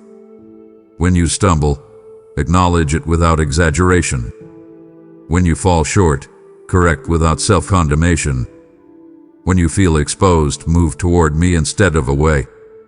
I am not waiting to punish you. I am waiting to restore you. You are not the worst moment of your past. You are not defined by the season you regret. You are not stuck in the identity shame assigned to you. You are my child. That identity supersedes your mistakes. So lift your head. Stop agreeing with accusations that do not come from me. Stop replaying old failures as if they are prophetic. They are not. They are history, and history does not have authority over your future unless you grant it. I invite you into grace, not indulgence. Grace strengthens responsibility without crushing your spirit. Accept it. Receive it. Walk in it. Shame does not get the final word over you. I do. My child, there is something else holding you back, and it is subtle. You keep waiting to feel fully prepared before you act. You are looking for emotional certainty. You are waiting for confidence to rise. You tell yourself that when you feel ready, you will move. But readiness does not precede obedience. It follows it. Let me explain this carefully. You assume that courage feels calm before action. You assume that clarity eliminates all doubt before you step forward. You assume that preparation must feel complete before you begin. That assumption is understandable. You want stability. You want assurance. But if you wait for absolute certainty, you will remain stationary. There is contrast here you must grasp. Preparation builds foundation. Perfection delays movement. Preparation is responsible. Perfectionism is paralyzing. You have crossed from preparation into hesitation. You keep refining details. You keep adjusting plans. You keep thinking through contingency. At some point, refinement becomes resistance. Let me exaggerate just enough to illuminate your pattern. You are treating a single step like a mountain expedition that requires years of rehearsal. You are speaking about manageable risks as though they are irreversible disasters. A distortion magnifies fear, and fear whispers that you need more time. Time is not always the answer. Sometimes action is. You are more capable than you believe. You have learned more than you acknowledge. You have been strengthened in ways you overlook. But because you do not feel extraordinary, you assume you are unprepared. Feeling average does not mean you are incapable. Feeling nervous does not mean you are unqualified. I am not asking you to leap blindly. I am asking you to trust the growth already in you. You have accumulated experience. You have gained insight.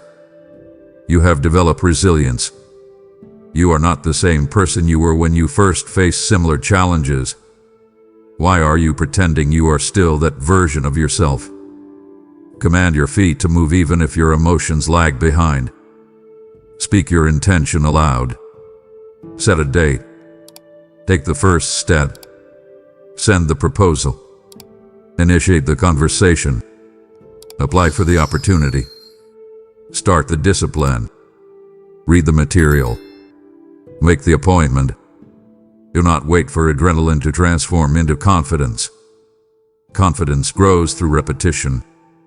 There's a cycle that works in your favor if you allow it. Act. Adjust. Learn. Strengthen. That rhythm builds capacity. If you refuse to act until you feel invincible, you will stay in theory. You were not designed for theoretical obedience. You were designed for lived faith. You fear embarrassment. You fear visible mistakes. But mistakes made in motion teach more than safety maintained in hesitation. You are allowed to learn publicly. You are allowed to grow imperfectly. Your worth is not tied to flawless execution. Stop saying, "I'll move when I'm ready." Say instead, "I'll grow as I move." That shift will change everything. You are not missing some hidden qualification.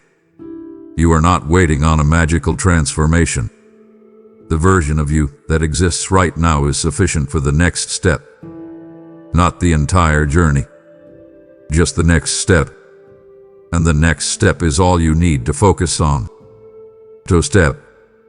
Do not analyze yourself into paralysis. Do not rehearse fear into dominance. Move with the strength you currently possess. I will meet you in the action. I will refine you in the process. But you must initiate the obedience. Readiness grows through response. You are ready enough. Now act. My child, let me speak into something that feels uncomfortable but necessary. You say you trust me. You say you believe I'm guiding you. You say you have surrendered your life into my hands. And yet, when decisions become costly, you tighten your grip. You take back control. You rehearse contingency plans that leave me out. You claim surrender with your mouth while managing outcomes with your own strength. I am not condemning you. I am revealing the tension you live with every day. Trust and control cannot occupy the same space fully. One must yield to the other. Trust rests. Control calculates. Trust listens. Control strategizes endlessly. You have been living in that internal tug-of-war, and it is exhausting you. You call it responsibility. You call it maturity. You call it being wise. But there is a difference between wise stewardship and fearful micromanagement. You have crossed that line quietly in some areas. You pray for direction, then immediately begin drafting alternatives in case I lead somewhere uncomfortable. You ask for open doors, but you secretly prefer doors you can predict. You ask for growth, but you resist the pruning that growth requires. That tension is not subtle to me. I see your heart preparing backup plans even while you speak words of faith.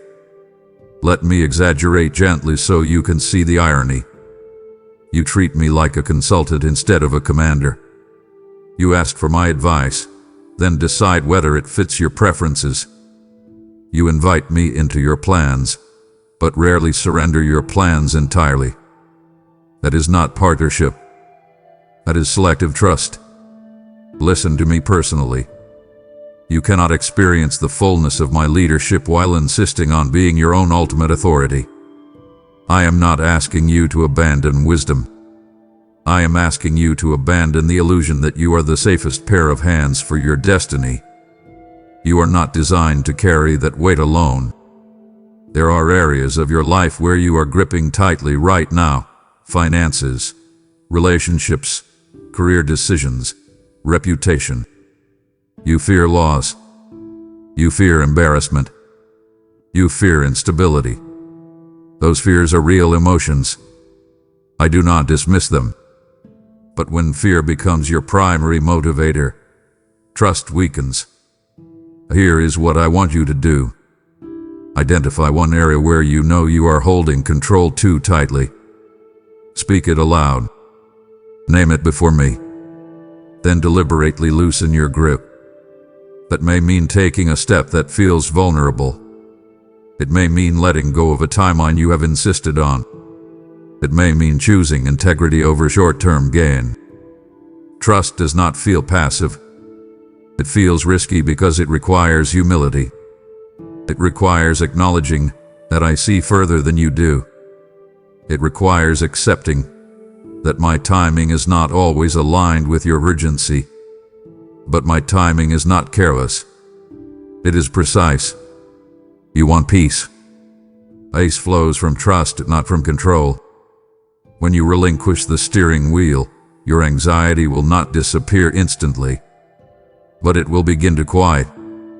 You will notice space opening inside your chest. You will sense relief in places that were tense. I am not asking you to become reckless.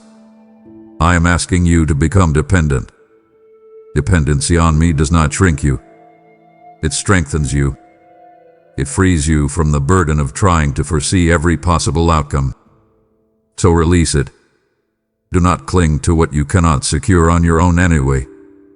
Surrender the illusion of control. Invite me fully into the decision. Then follow where I lead without drafting secret alternatives. You say you trust me. Now live like you do. I am not leading you into harm.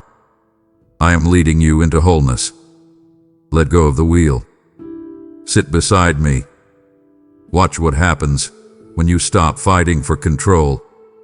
My child, I need you to consider something you rarely acknowledge. You have been numbing more than you admit. Not always with obvious vices. Sometimes with busyness. Sometimes with endless scrolling. Sometimes with entertainment that fills every quiet moment. You tell yourself you are relaxing. You tell yourself you deserve distraction. And yes, rest is good.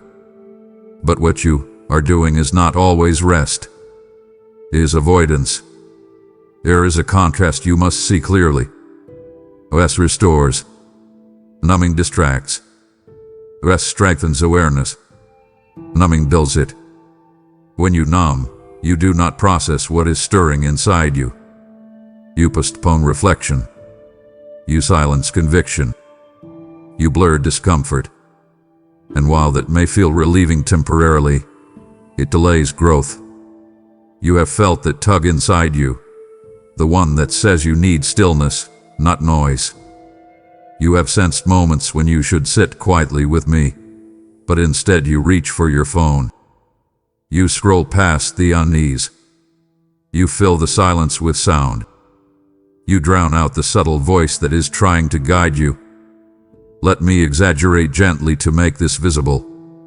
You act as though silence is dangerous territory. You treat quiet moments like empty rooms that must be filled immediately. But silence is where I often speak most clearly. When you eliminate silence, you eliminate space for insight. You say you want clarity, but clarity rarely shouts over noise. It emerges in stillness. You say you want direction. Direction surfaces when you slow down long enough to notice it. You say you want depth. Depth requires discomfort sometimes. It requires sitting with emotions you would rather bypass. I am not asking you to abandon enjoyment. I am asking you to evaluate your patterns. Are you using distraction to avoid what I am surfacing? Are you filling every margin of your day to prevent reflection? Be honest. You know the answer. Here is what I want you to do. Create intentional space. Turn off the noise for a period of time. Sit without immediate stimulation. Let your thoughts settle. When discomfort rises, do not escape it immediately. Bring it to me. Ask what it is revealing. You will likely feel restlessness at first. That restlessness is not a sign that something is wrong. It is evidence that you have trained yourself to rely on constant input. With time, that restlessness will soften, and in that space, you will begin to hear what you have been missing. There are insights waiting for you. There is peace waiting for you. There is guidance waiting for you. But you cannot receive them while your attention is scattered. You do not need to numb your emotions to survive them. You are stronger than that. You can face your thoughts without being overwhelmed. You can confront your patterns without collapsing. I am inviting you into intentional quiet, not as punishment, not as restriction, as restoration, as recalibration. Stop running from silence. Step into it. Let it feel awkward at first. Stay there. Breathe. Listen. I am not absent. I am present in the quiet. If you keep numbing, you will remain surface level in places where I want to take you deeper. Depth requires awareness. Awareness requires space. Create that space. Guard it. Protect it. You will discover that what you feared in silence was not danger, but invitation. And in that invitation, you will find clarity that distraction could never provide. My child, I want you to notice something about your inner posture. Your body is facing forward, but your mind keeps turning backward. You revisit old seasons more often than you admit. You replay decisions. You analyze conversations that ended years ago. You imagine alternate outcomes as though rewriting them could change the present. You do this quietly. No one sees it, but I see it, and it is slowing you. You tell yourself you are learning from the past. Reflection is healthy. Wisdom grows from experience. But there is a contrast you must understand. Reflection extracts insight and then releases the moment. Rumination replays the moment without resolution. Reflection strengthens you. Rumination drains you. When you cross from learning into looping, your energy stays anchored in what cannot be altered. You are not wrong to revisit painful seasons for understanding. You are not wrong to grieve what did not unfold as you hoped.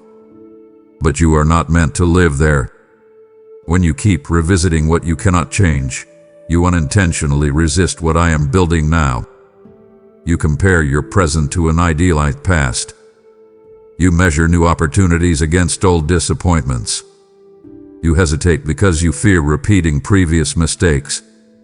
Let me exaggerate gently so you can see the distortion clearly. You sometimes treat one failed chapter as though it is a prophecy over your future. You act as though because something ended once, it will always end the same way. That is not wisdom. That is fear dressed in memory. Your past is not a blueprint for permanent outcomes. It is a classroom. You have grown since then. You have learned.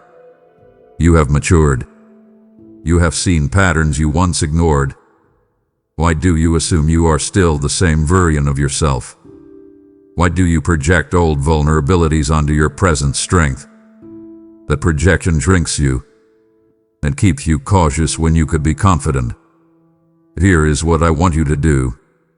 When you feel your mind drifting backward into loops, pause.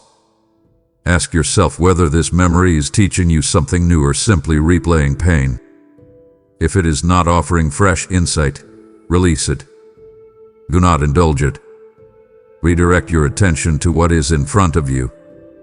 You cannot step fully into what I am unfolding if you are emotionally anchored in what is behind you.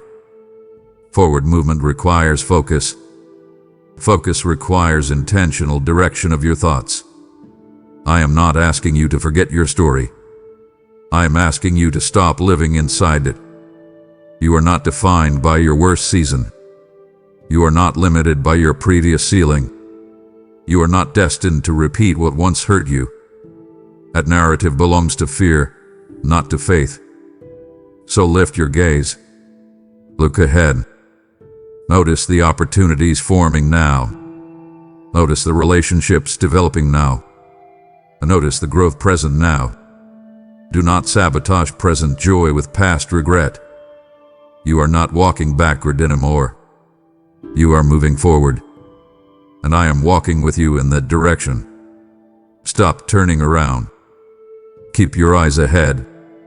There is more in front of you than behind you. My child, this one may surprise you. You assume I am frustrated. You assume I am constantly correcting you because I am dissatisfied.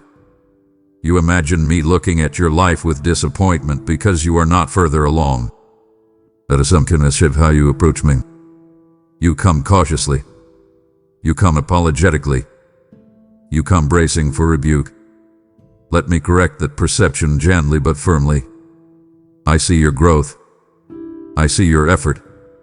I see the internal battles you fight that no one else notices. I see the temptations you resist quietly. I see the times you choose integrity when compromise would be easier. I see the prayers you whisper when you are unsure. I am not overlooking your progress. There is a contrast between condemnation and conviction. Condemnation says you are failing entirely. Conviction says you are developing. You have confused the two. When you feel corrected, you assume rejection. But correction is a sign of investment. I correct because I came. I guide because I believe in what you can become. You underestimate how far you have come. You compare your current stage to an imagined ideal and feel inadequate. But if you could see the distance between who you were and who you are now, you would recognize growth more clearly. You are more patient than you were. You are more self-aware. You are more willing to confront your weaknesses. That is not small progress. That is transformation in motion. Let me exaggerate slightly to emphasize the shift. The person you were years ago would not have handled current challenges with this level of restraint. The version of you from the past might have reacted impulsively. Now you pause. You reflect. You seek wisdom. A difference matters. You assume I am focused only on what still needs improvement. I am also celebrating what has strengthened. I am not impatient with your pace. I'm shaping you intentionally. Growth takes time. Depth develops gradually. Character forms through repeated choices. Here is what I want you to do. Acknowledge your progress. Stop dismissing it. Stop saying, it's not enough. Stop invalidating your growth because it is not complete. Growth is ongoing. Completion is not the measure. Direction is. Come to me without assuming disappointment. Approach me with confidence, not caution. I am not scrutinizing you harshly. I am nurturing you steadily. You are not a project I regret. You are a child I love deeply. Yes, there are areas to refine. Yes, there are habits to adjust. Yes, there are lessons still unfolding. But do not confuse ongoing development with disapproval. I am proud of your perseverance. I am proud of your honesty. I am proud of your willingness to confront uncomfortable truths. Receive that. Let it settle into your heart. Let it soften the harsh voice you use against yourself. You are not failing. You are forming. You are not behind. You are becoming. Stand up straighter. Lift your chin. Continue moving forward. I am not disappointed in you. I am invested in you. And I see more progress in you than you give yourself credit for. My child, come closer and let me speak into the tension you feel when you think about time. You keep telling yourself that you are running out of it. You look at your age. You look at your unfinished goals. You look at opportunities that did not unfold the way you imagined. And you quietly panic. You feel behind. You feel late. You feel like the clock is ticking louder than it used to. But listen carefully to me now. You are not running out of time. You are running out of excuses. You say, I would step forward if I were younger. You say, I would try again if I hadn't already failed. You say, I would commit fully if I had started earlier.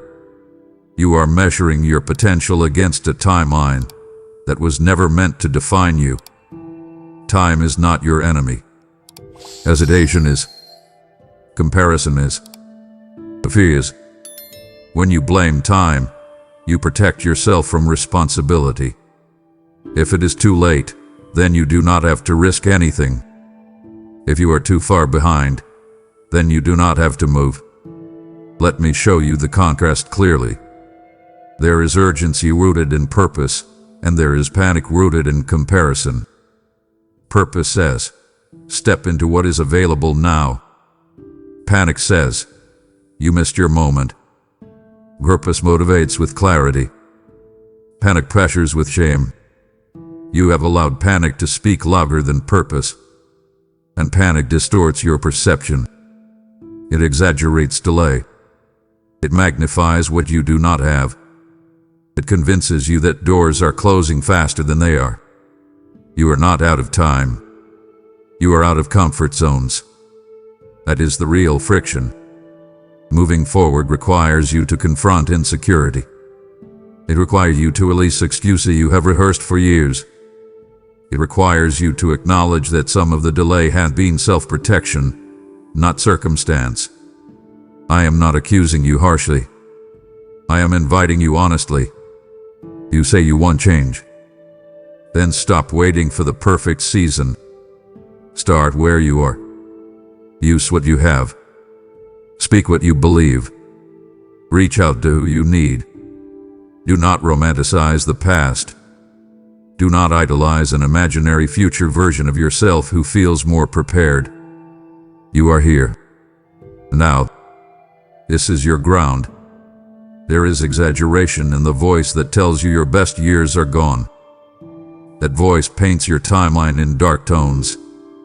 It tells you that momentum is for someone else. But I do not operate by cultural clocks. I operate by calling and response. If you respond, I work. If you step, I strengthen. If you move, I guide. Look at what you still have in your hands. You have breath. You have awareness. You have opportunity, even if it looks different than before. You have lessons learned. You have resilience gained. Why are you speaking as though you are empty? You are not empty. You are experienced. Here is what I want you to do. Identify one excuse you have been using repeatedly. Write it down. Then challenge it. Ask yourself whether it is rooted in fact or fear. Then take a step that contradicts it. If you say you are too late to start, start anyway. If you say you are too old to try, try anyway. If you say you are too far behind, move anyway. You are not running out of time. You are running out of reasons to delay obedience. You have heard enough. You have learned enough. You have matured enough. Do not insult your own growth by pretending you are powerless. Step into the present. Own the season. Stop negotiating with the clock. I am not finished with you. I am not closing doors prematurely. But I will not carry you across thresholds you refuse to approach. Move. Speak. Act. Trust that I am able to redeem what you think was lost. Your timeline is not ruined. It is unfolding. Join me in it. My child, this is where everything we have talked about comes together. You may wonder why I have spoken so directly, so persistently, so clearly. You may feel unsettled. You may feel confronted. You may even feel exposed. But hear me with a steady heart. I am risking your comfort because I refuse to risk your calling. Comfort is seductive. It whispers that small adjustments are unnecessary. It convinces you that tension will resolve on its own.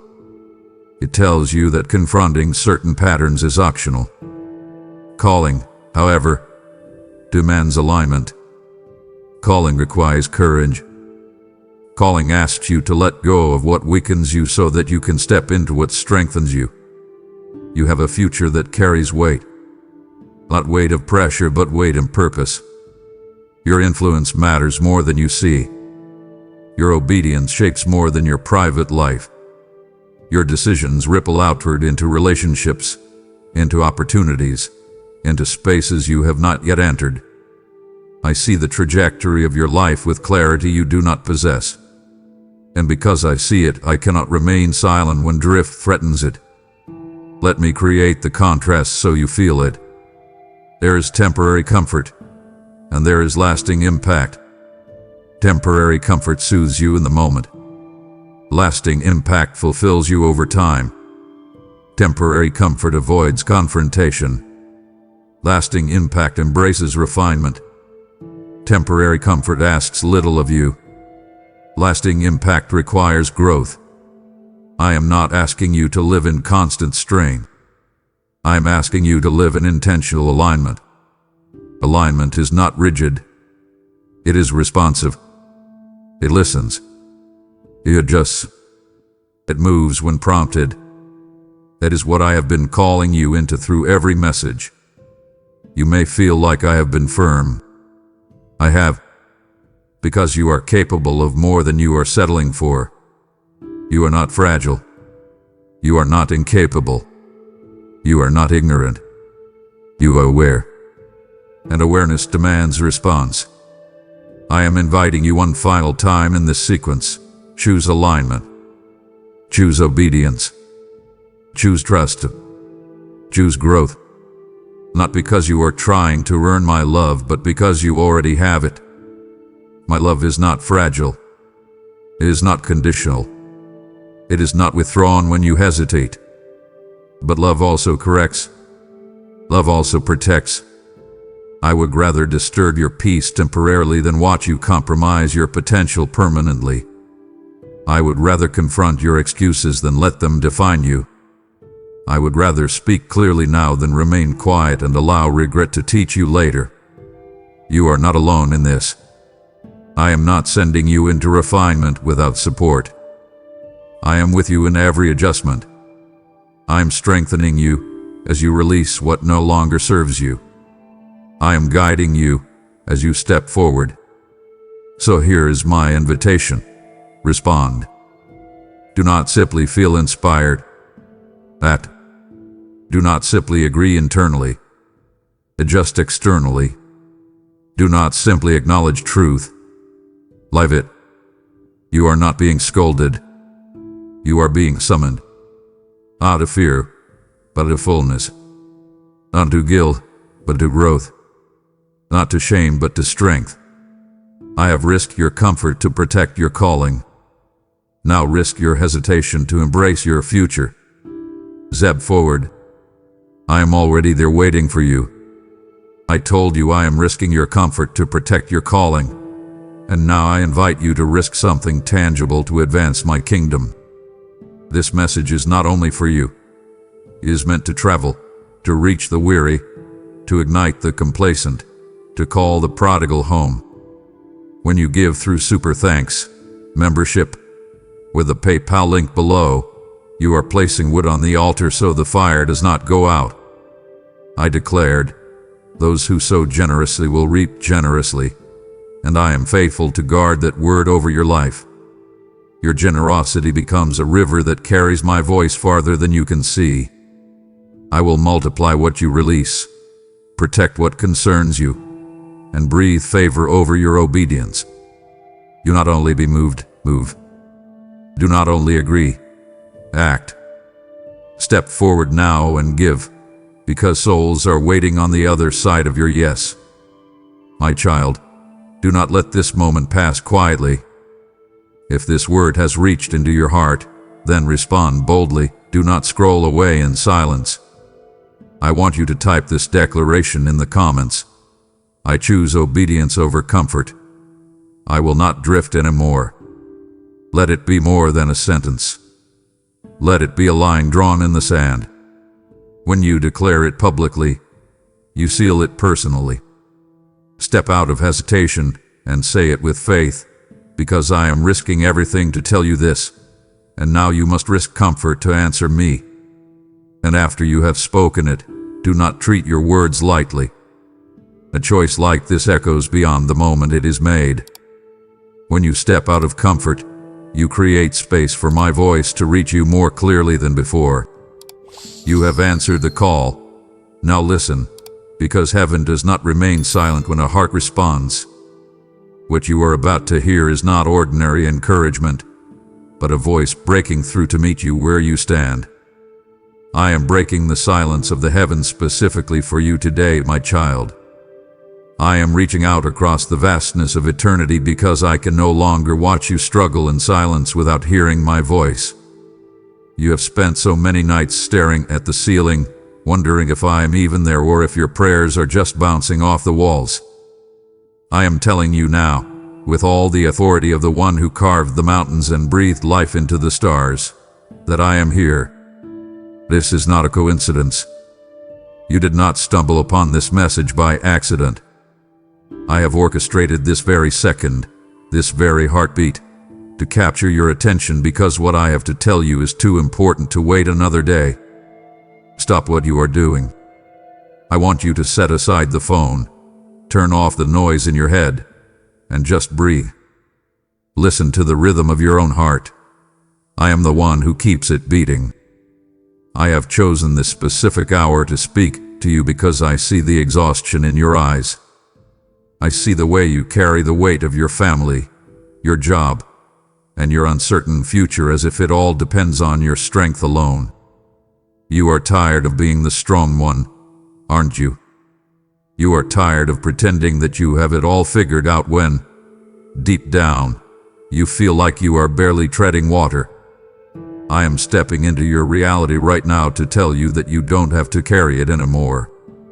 I am placing a heavy weight of truth upon you, but it is a weight that will actually set you free. It is the weight of my glory and my specific, undivided attention. You often feel like just another face in the crowd, a tiny speck in a massive world, but to me, you are the center of my focus. I have moved heaven and earth just to get you to be still for a few minutes. I am risking the vulnerability of my love by pursuing you so aggressively. Yes, I am God, but I am also a father who feels the pain of being ignored by his child. I am risking my heart by telling you how much I want you, knowing you have the power to turn away. But I am willing to take that risk because you are worth everything to me. Move beyond the loud, plashing noise of the world. The world tells you that you are only as good as your last success or your bank account balance. It screams that you should be afraid of tomorrow. I am whispering something different into your soul. Do you hear it? It is a whisper of peace that makes no sense given your current circumstances. I am calling you to leave the chaos behind and enter into a conversation that will transform your very DNA.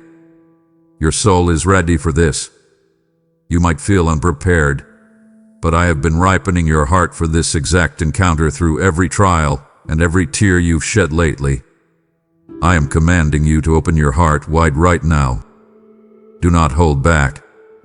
Do not let your doubts tell you that this is too good to be true. I am the truth, and I am telling you that my love for you is the most real thing you will ever experience. You are precious to me. You are known by me. Every secret fear you have about not being enough, I am here to dissolve it. I am personally involved in the details of your life, from the bills you need to pay to the dreams you've buried deep because you were afraid they would never come true. Trust me in this moment of divine urgency. I am not just giving you a motivational speech, I am giving you my very self. I am inviting you into a partnership where my power meets your weakness. Take my hand and let us walk through this together. I have so much more to tell you, and it starts with you simply acknowledging that I am here, I am real, and I am speaking directly to you. Back with me now at the rugged hill of the cross, for that was the moment I took the ultimate risk for your soul. Do not view it as just a story in an old book, See it as the day the Creator of all things decided that living in eternity without you was a cost I was not willing to pay. I risked everything, my glory, my comfort, and my very life, to bridge the gap that your pain and mistakes had created. Imagine the one who commands the lightning and holds the oceans in the palm of his hand, allowing himself to be bound, mocked, and broken. I did not do this because I had to, but because my love for you calculated no cost. I saw you in your lowest moment, covered in the dust of this world's disappointments, and I chose to lay down my majesty to meet you right there in the dirt. I want you to understand the depth of this sacrifice. It was not a logical decision. It was a decision of the heart that defies human reason. Why would the King of Kings bleed for the creation that often forgets his name? It is because you are not just a number to me. You are my masterpiece. I weighed the agony of the cross against the joy of having you back in my arms, and I chose the pain every single time. If I had to do it all again, if you were the only person on this planet who needed saving, I would walk that lonely path to Calvary just for you. Pause for a second and let that sink into your spirit. You are worth the blood of God. You were worth the ultimate risk of heaven. Stop undervaluing yourself. When you look in the mirror and see only your failures or the wrinkles of worry on your face, I want you to see the price tag I placed upon your life. You are bought with a price, and that price was everything I had. I risked the union of the Godhead. I risked the shame of the world, and I risked the silence of the grave to ensure that death would never have the final say over your destiny. I am the God of the 11th hour miracle, and the cross was the greatest miracle of all. It was the moment I traded my righteousness for your rags, my peace for your panic, and my life for your eternal freedom. Accept this truth today. My love is not a transaction. You cannot earn it, and you certainly cannot lose it by being human. I knew every mistake you would make before I ever took that first step toward the hill, and I still chose to go. I surrendered my strength so that in your weakest moments, you could lean on mine. I am calling you now to stop trying to pay for things I have already settled. The debt is gone. The risk has been taken, and the victory is already won. Walk out of the shadows of your self-doubt and into the light of my finished work. I did not risk it all for you to live in fear. I risked it all so you could live in the abundance of my love. I see the secret places in your heart where you have locked away your deepest shames. I see the things you've done that you think have permanently separated us. The words you regret, the habits you can't seem to quit, and the silent guilt that eats at you when you're alone.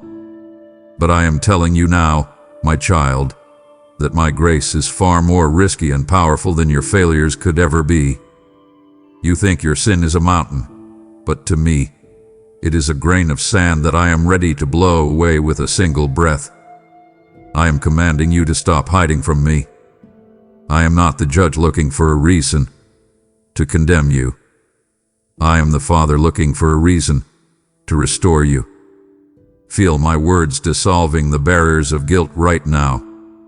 A heavy knot in your stomach, that feeling that you have to be perfect before you can talk to me.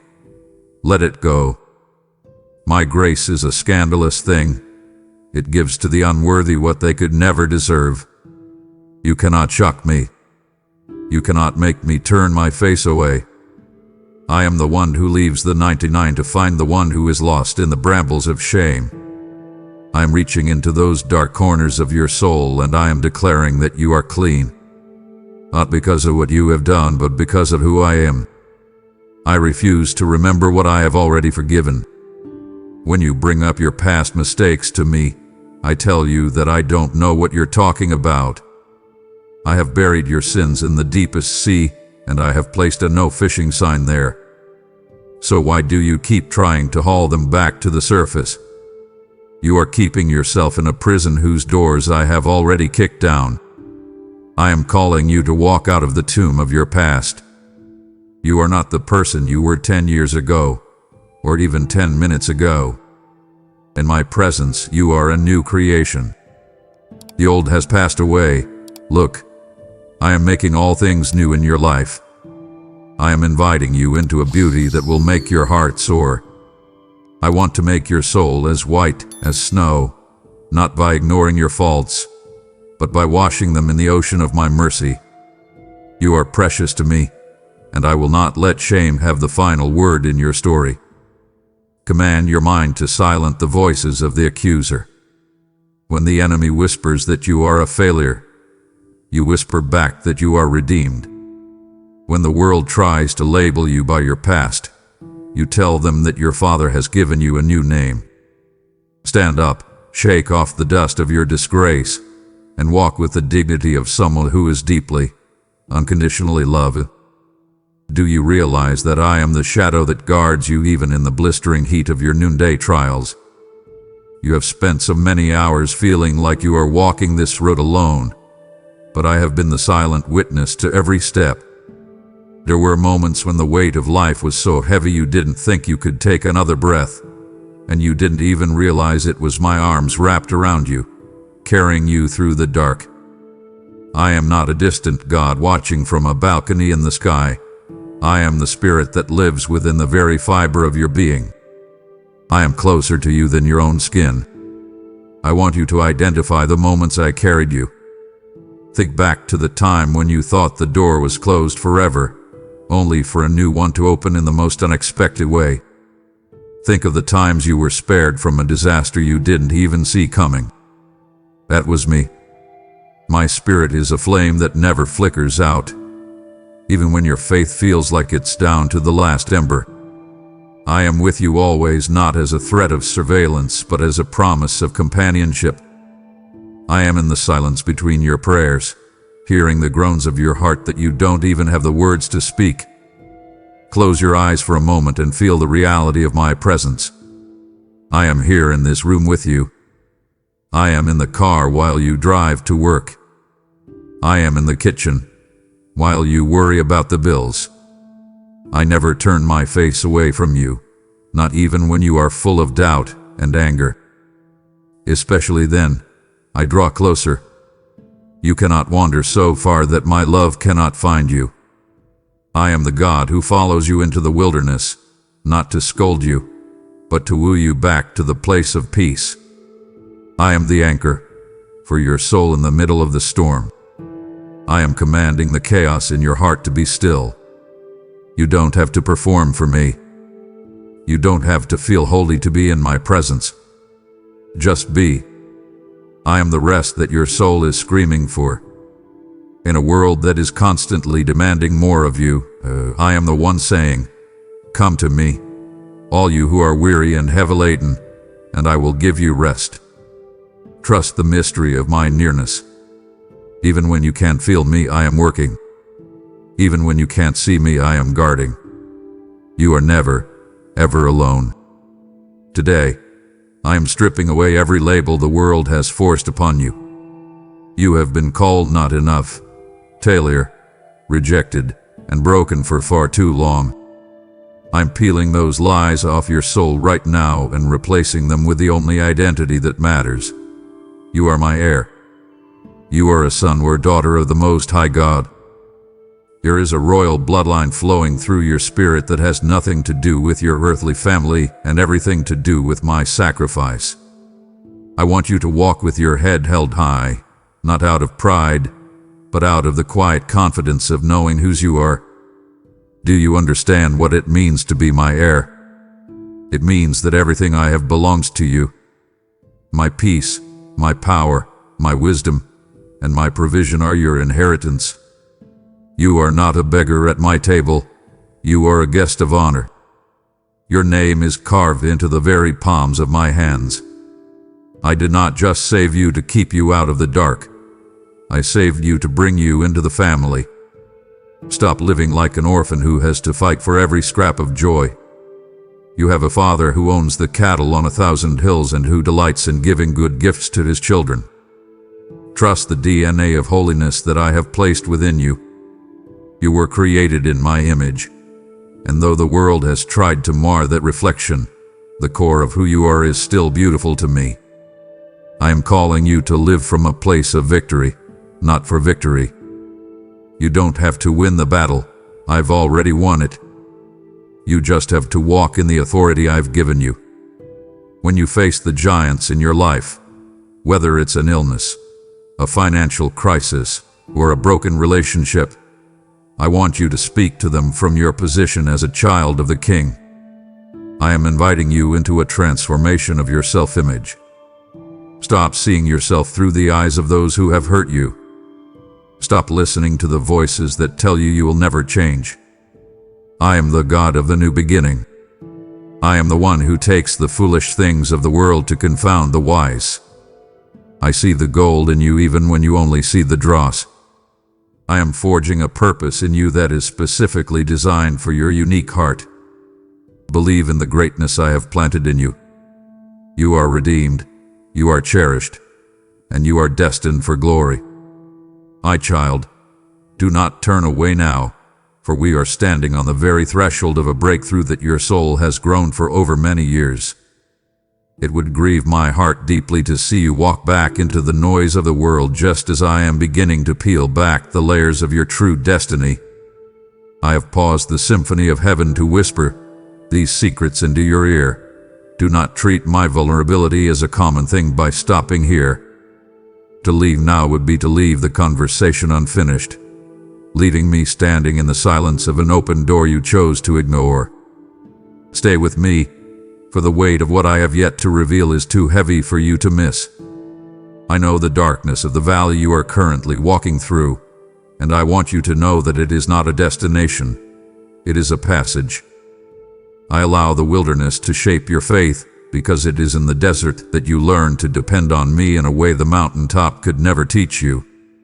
When the path is dark and you can't see 2 feet in front of you, I am calling you to trust my rod and my staff. They are not tools of punishment, but of protection and guidance. I am the Good Shepherd, and I will never lead you into a place where my grace cannot sustain you. I have prepared a table for you right in the middle of your problems. Do you see it?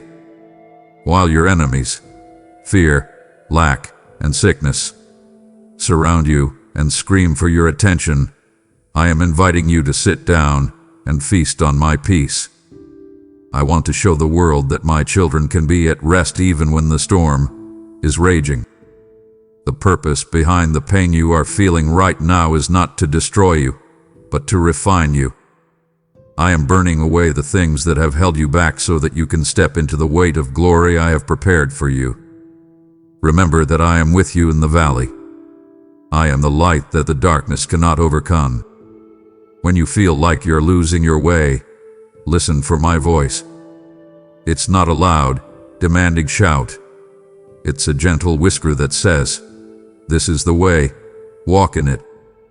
I am using this difficult season to build a resilience in you that will last for eternity. You are being strengthened for a mission you cannot yet see. The desert is not a sign of my absence. It is often the place of the most divine encounter. I am commanding your heart to hope again. Do not let the shadows convince you that the sun has stopped shining. I am the God of the morning, and the dawn is coming for you. Hold my hand tightly and keep moving. We are going to get through this together. Your current struggle is just a chapter, not the whole book. I have written a magnificent ending for you, and it is closer than you think. Trust me with the timing. Trust me with the path. I am leading you to lush meadows and quiet waters. Just one more step, my child. I am calling you to a place of trust that defies your human logic. I know how you like to calculate every risk, how you weigh the pros and cons until your mind is a tangled web of what-ifs. But my child, my ways are not your ways. Sometimes, my instructions will seem like a risk to your common sense, but they are the only path to your miracle. Think of the moment you felt a nudge to give, when you barely had enough for yourself, or the time I prompted you to forgive someone who didn't even say they were sorry. Those weren't just random thoughts. They were invitations to experience my sovereignty.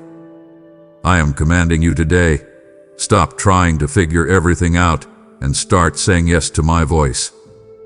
The blessings you are searching for are often hidden behind the yes you are afraid to speak. You want the sea to part, but you are unwilling to get your feet wet. You want the walls of Jericho to fall, but you don't want to march in silence. I am inviting you to step out of the boat and onto the crashing waves of the unknown. Do not look at the wind.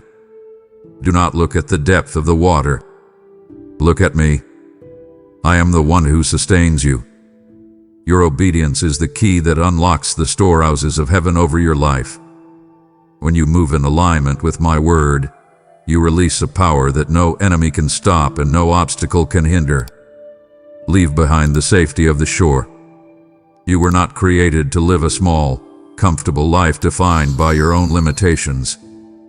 I am calling you into deeper waters where you cannot touch the bottom, because that is where you will finally learn how to swim in my grace. I see the tension in your heart, the pull between your desire for control and my call to surrender. Let go of the rope. Trust that I am not leading you to a cliff to watch you fall, but to a ledge to teach you how to fly. My sovereignty is the safety net that you cannot see, but it is more solid than the ground you are standing on. I want you to understand the harmony between your will and my divine plan. I am not a tyrant demanding mindless service. I am a father inviting a partner into a great work. Your obedience is how we walk in step together. When you choose my way over your own, you aren't losing your freedom. You are finally finding it. You are stepping out of the prison of your own limited perspective and into the vast expanse of my eternal purpose. I have specific instructions for you this week. Pay attention to the quiet nudges, the repeated scriptures, and the peace that settles when you think of a certain path. That is me. Follow me, and I will show you things you never dreamed possible. Listen closely, because the atmosphere around you is filled with voices, and not all of them belong to me. I need you to recognize the whisper of the accuser. He doesn't always come with a shout. He comes with a subtle "did God really say?" or a quiet "you will never change." He points at your past and calls it your future. He points at your weakness and calls it your identity. I am commanding you right now. Silence those lies. Do not give them a seat at the table of your mind. I have given you a shield of faith specifically to quench every fiery dart the enemy throws at you. Every time a thought of "I'm not enough" or "God has forgotten me" enters your head, lift up that shield. The enemy is terrified of the truth I am telling you today. He knows that if you truly grasp your identity as my child, his power over you is finished. He wants to keep you in a state of low-grade anxiety, always waiting for the other shoe to drop. But I have not given you a spirit of fear, but of power, love, and a sound mind. I am inviting you to put on the armor I have provided. Gird your waist with my truth, the truth that I love you, that I am for you, and that I have a plan for your life. Put on the breastplate of righteousness, not your own works, but the righteousness of my Son that covers your heart. Discern the difference between my voice and the counterfeit. My voice brings conviction that leads to life. The enemy's voice brings condemnation that leads to death. My voice is a gentle shepherd leading you home. The enemy's voice is a taskmaster driving you into the ground. When you feel a weight of shame that makes you want to hide from me, know that it is not from me. I am the God who calls you out of the bushes, not to punish you, but to clothe you. Stand firm in the authority I have given you. You have the power to cast down every imagination that exalts itself against the knowledge of me. I am promising you today that no weapon formed against you shall prosper. The enemy may form the weapon, he may even aim it, but I control the outcome. You are hidden in the hollow of my hand. I am your fortress and your high tower. When the lies feel loud, come back to the secret place of my presence. Let my word be the final authority in your life. If I say you are forgiven, you are forgiven. If I say you are more than a conqueror, you are more than a conqueror. Do not negotiate with the darkness. Declare the light. You have the victory, not because you are strong, but because I am. I am extending an invitation to you today that your soul has been craving. Come into my Sabbath. I am not talking about a day of the week, but a state of the heart. You live in a world that celebrates busyness as a badge of honor, but I see your busyness for what it often is, a barrier to my best for you. You are running yourself ragged trying to build a kingdom that I have already provided. You are striving to keep plates spinning that I never asked you to pick up. I am commanding you to be still, not just for a moment, but in your spirit. Know that I am God, and because I am God, you don't have to be. Relinquish the burden of trying to control the future. You spend so much energy worrying about what will happen next month or next year, but I am already there. I am the Alpha and the Omega, the beginning and the end. I have already walked through your tomorrow and made a way where there seems to be no way. When you try to carry the weight of the future, you are trying to do my job, and it is crushing you. I am inviting you to trade your heavy yoke for my light one. My rest is not the absence of work, but the absence of worry. It is the ability to work from a place of peace rather than for a sense of worth. Find the refreshment that comes only from my living water. The world offers you distractions, screens, food, shopping, and noise, but none of them can quench the thirst in your spirit. Only I can do that. I am the well that never runs dry. I want you to learn to sit in my presence without an agenda. You don't always have to be asking for something. Sometimes, I just want you to be with me. Trust me to work while you are resting. Some of the greatest miracles I will ever perform in your life will happen while you are sleeping, or while you are simply sitting at my feet. I am promising you a peace that surpasses all human understanding. This peace doesn't make sense to the world because it remains even when the bank account is low or the body is tired. It is a supernatural rest that guards your heart and mind. I see the tension in your shoulders and the way your mind races at 3:00 a.m. I am here to undo those knots. Breathe in my presence right now. Let out the breath of anxiety you've been holding. I've got you. I've got your family. I've got your future. You are safe in the arms of the one who never slumbers nor sleeps. I know you feel the heat of the furnace lately, and you've been asking me why the trials have become so intense. You've wondered if I've turned my back on you or if you've done something wrong. But my child, I am the master refiner, and I only put the gold into the fire when I want to bring out its true value. I am not trying to consume you. I am burning away the dross, the pride, the fear, the self-reliance that has been hiding the beauty I placed within you. The heat you are feeling is not for your destruction, but for your preparation. Something magnificent is emerging from this season. The beauty that I am creating in you cannot be forged in the easy times. It is only in the furnace of affliction that your character is tempered and your faith becomes unbreakable. I see the way you have struggled to stay faithful when everything around you seemed to be falling apart. I have watched you choose to worship even when your heart was breaking. That is the gold I am looking for. Your purpose is being forged in these moments of greatest pressure. Just as a diamond is formed under immense weight, your spiritual authority is being built in the very place where you feel most crushed.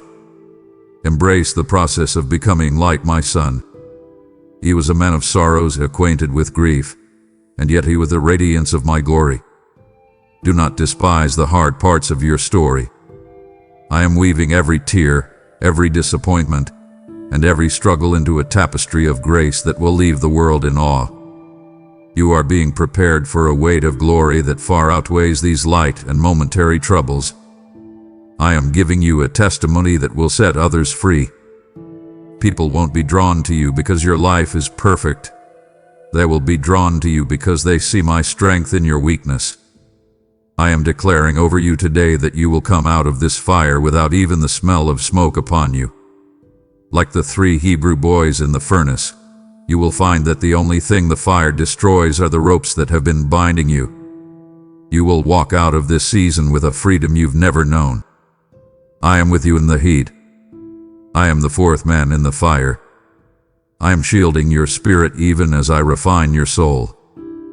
Trust my hand. I know exactly how long you need to be in the furnace and exactly when to pull you out.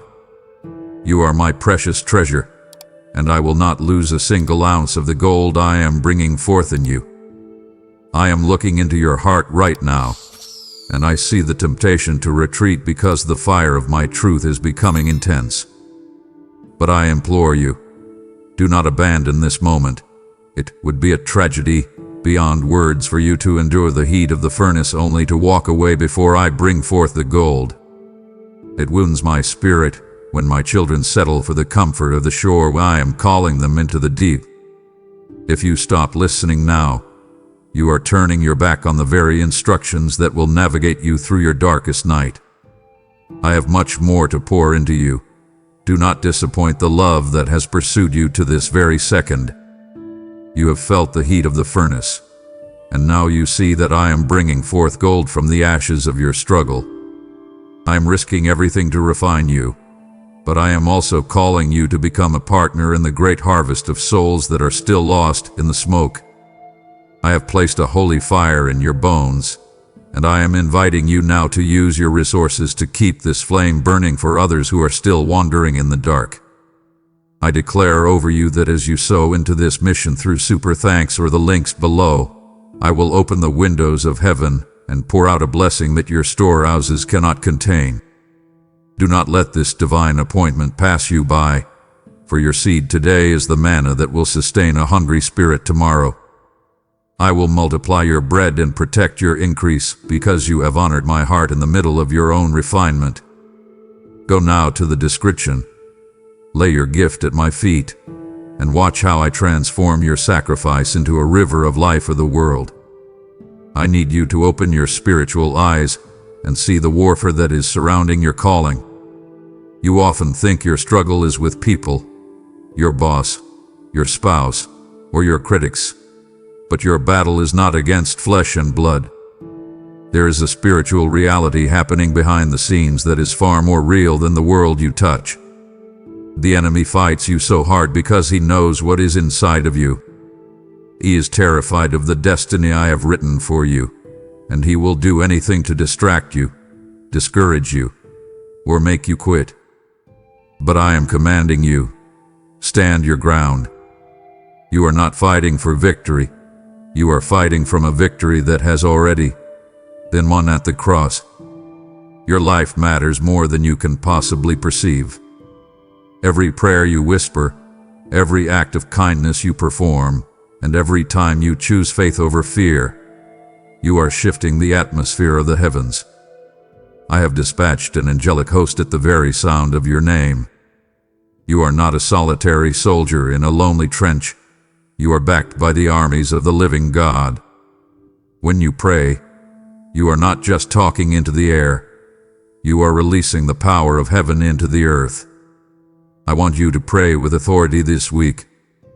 Stop begging for what I have already promised and start declaring my word over your situation. Stay focused on the eternal while living in the temporal. The things you see are temporary.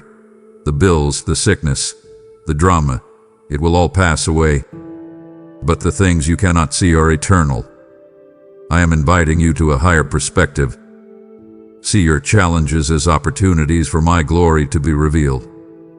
See your obstacles as stepping stones to your promotion. You have a calling that only you can fulfill, a unique sound that only you can release. Don't let the small-mindedness of others or the temporary setbacks of life steal your focus from the well done that awaits you at the finish line. I am promising you that the gates of hell shall not prevail against you. I have already seen the end of your story, and you win. I am the commander of the Lord's army, and I have never lost a battle. When the enemy comes in like a flood, I will lift up a standard against him. I am covering you with my feathers, and under my wings you shall find refuge. You are more than a conqueror through me. Walk with the swagger of a child who knows their father is the king of the universe. The battle belongs to me, and the reward belongs to you. Hold your head up, my warrior. We are moving forward, and nothing can stand in our way. I am calling you out of the cold, stone halls of religion and into the warmth of my living room. For too long, you have been taught that I am a god of checklists, a distant judge who is only satisfied when you perform your rituals perfectly. But I am telling you today, I don't want your empty sacrifices. I want your heart. I am tired of the masks you wear when you come before me. I see the church face you put on, trying to look holy while your soul is screaming for a real connection. I am commanding you right now, drop the act. I already know everything about you, and I love you more than you can imagine. I am inviting you to move past the rituals and find a raw, honest relationship with me. I am not interested in your burnt offerings. I am interested in your brokenness. The secret place is where deep calls unto deep. It is that quiet corner of your soul where you can be completely yourself. I want you to go there with me. I want you to be vulnerable. Show me the parts of yourself that you hide from everyone else, the parts you think are too ugly, too messy, or too shameful for a holy God to look at. I am telling you, those are the very parts I want to heal. When you let me see your true self, you open the door for a transformation that no religion can offer. I am the God who walked with Adam in the cool of the day, and I want that same intimacy with you. I want to be the first person you talk to in the morning and the last one you whisper to at night. I want to be involved in your coffee breaks, your commutes, and your quiet moments of reflection. Love fulfills every requirement of the law. You spend so much energy worrying if you're doing it right, but if you just focus on loving me, everything else will fall into place. When you are in love with me, obedience isn't a chore. It's a natural response. You don't have to strain to be good. You just have to stay close to the one who is good. I am inviting you to a union that is so tight, people can't tell where you end and I begin. This is what you were created for. You weren't made to be a servant in my house. You were made to be a child in my heart. Let go of the pressure to be perfect and just let me love you. I am promising you a joy that is found only in my presence. It is a joy that doesn't depend on your circumstances because it flows from an unbreakable connection to the source of life. I am calling you to a higher level of intimacy. Stop settling for the crumbs of religious tradition when I have a feast of relationship waiting for you. I am your friend, your father, and your bridegroom. I am the one who knows the number of hairs on your head and the secret dreams you've never told a soul. Come closer, my child. The door is always open, and I am always waiting. Let us walk together in the light of a love that never fails. I have been watching you, my child, and I have seen the miracle of your persistence. I know there were days when you didn't think you could get out of bed, but you did. I know there were times when you felt like giving up on your faith, on your family, or on your dreams, but you chose to keep going. I have seen the tears you've cried in secret, and I want you to know that not a single one has been lost. I have stored every one of them in my bottle. Your persistence is not just a sign of your strength, it is a form of the highest worship. When you choose to trust me even when you can't see me, you are honoring me in a way that the angels in heaven cannot. I am the strength for the weary who wait upon me. I see the exhaustion in your spirit, that deep-seated fatigue that sleep can't touch. I'm inviting you to lean on me. You don't have to press on in your own power. My grace is sufficient for every weakness you feel. When you are at the end of your rope, that is where my power begins. I am the God who gives wings to the faint and increases the power of the weak. I am commanding you to stop looking at how far you have to go and start looking at how far I have brought you. You are still standing, and that is a testament to my sustaining grace within you. There is a reward for those who endure until the end. I know the road has been long, and the mountains have been steep, but do not grow weary in well-doing. You are closer to your breakthrough than you were yesterday. I am using your persistence to build a character in you that is as solid as a rock. You are becoming a beacon of hope for others who are struggling. When people see you standing firm in the middle of the storm, they see my glory reflected in your life. Your pressing on is unlocking doors that you don't even know exist yet. I am proud of you, my child. I see your heart, and I see your effort. I am declaring a new season of strength over you today. I am renewing your youth like the eagles. I am putting a fresh wind in your sails and a new fire in your bones. You are not finished. Your story is not over. The very thing that tried to break you is the thing that I am going to use to make you. Trust me with the process. I am the Alpha and the Omega, and I will be with you until the very last step. You are a winner because you refuse to quit, and I am the one who is making sure your labor is not in vain. Keep going. I'm right here with you, cheering you on. Before I even formed the world, I planted seeds of greatness inside of you. You are not a mistake, and you are not ordinary. You are a container for my divine potential. I have given you talents, gifts, and a unique personality that the world desperately needs. I am trusting you with these seeds. I want you to cultivate the garden of your soul so that I can bring forth a harvest that will bless generations to come. This is not about being famous or successful in the world's eyes. It is about being faithful with what I have placed in your hands. Small acts of faithfulness lead to great kingdom shifts. I am calling you to see your life as a stewardship. Everything you have, your time, your money, your influence, and your heart, belongs to me. I am inviting you to partner with me in using these resources to bring light into the darkness. Do not bury your talents in the soil of fear. I see the way you doubt yourself, the way you think you don't have much to offer. But I am the God who took 5 loaves and 2 fish and fed 5,000. I can take your small and make it much if you will just give it to me. Stop comparing your garden to someone else's. Just be faithful to the ground I have given you to tend. Your life is a sermon that the world is reading. Every choice you make to be kind, to be honest, and to be brave is a seed being planted in the hearts of those around you. You may never know the impact of a single encouraging word or a secret prayer, but I see it. I am promising you that nothing you do for me is ever in vain. I am the Lord of the harvest, and I am watching over the seeds you are sowing. I am commanding you to dream again.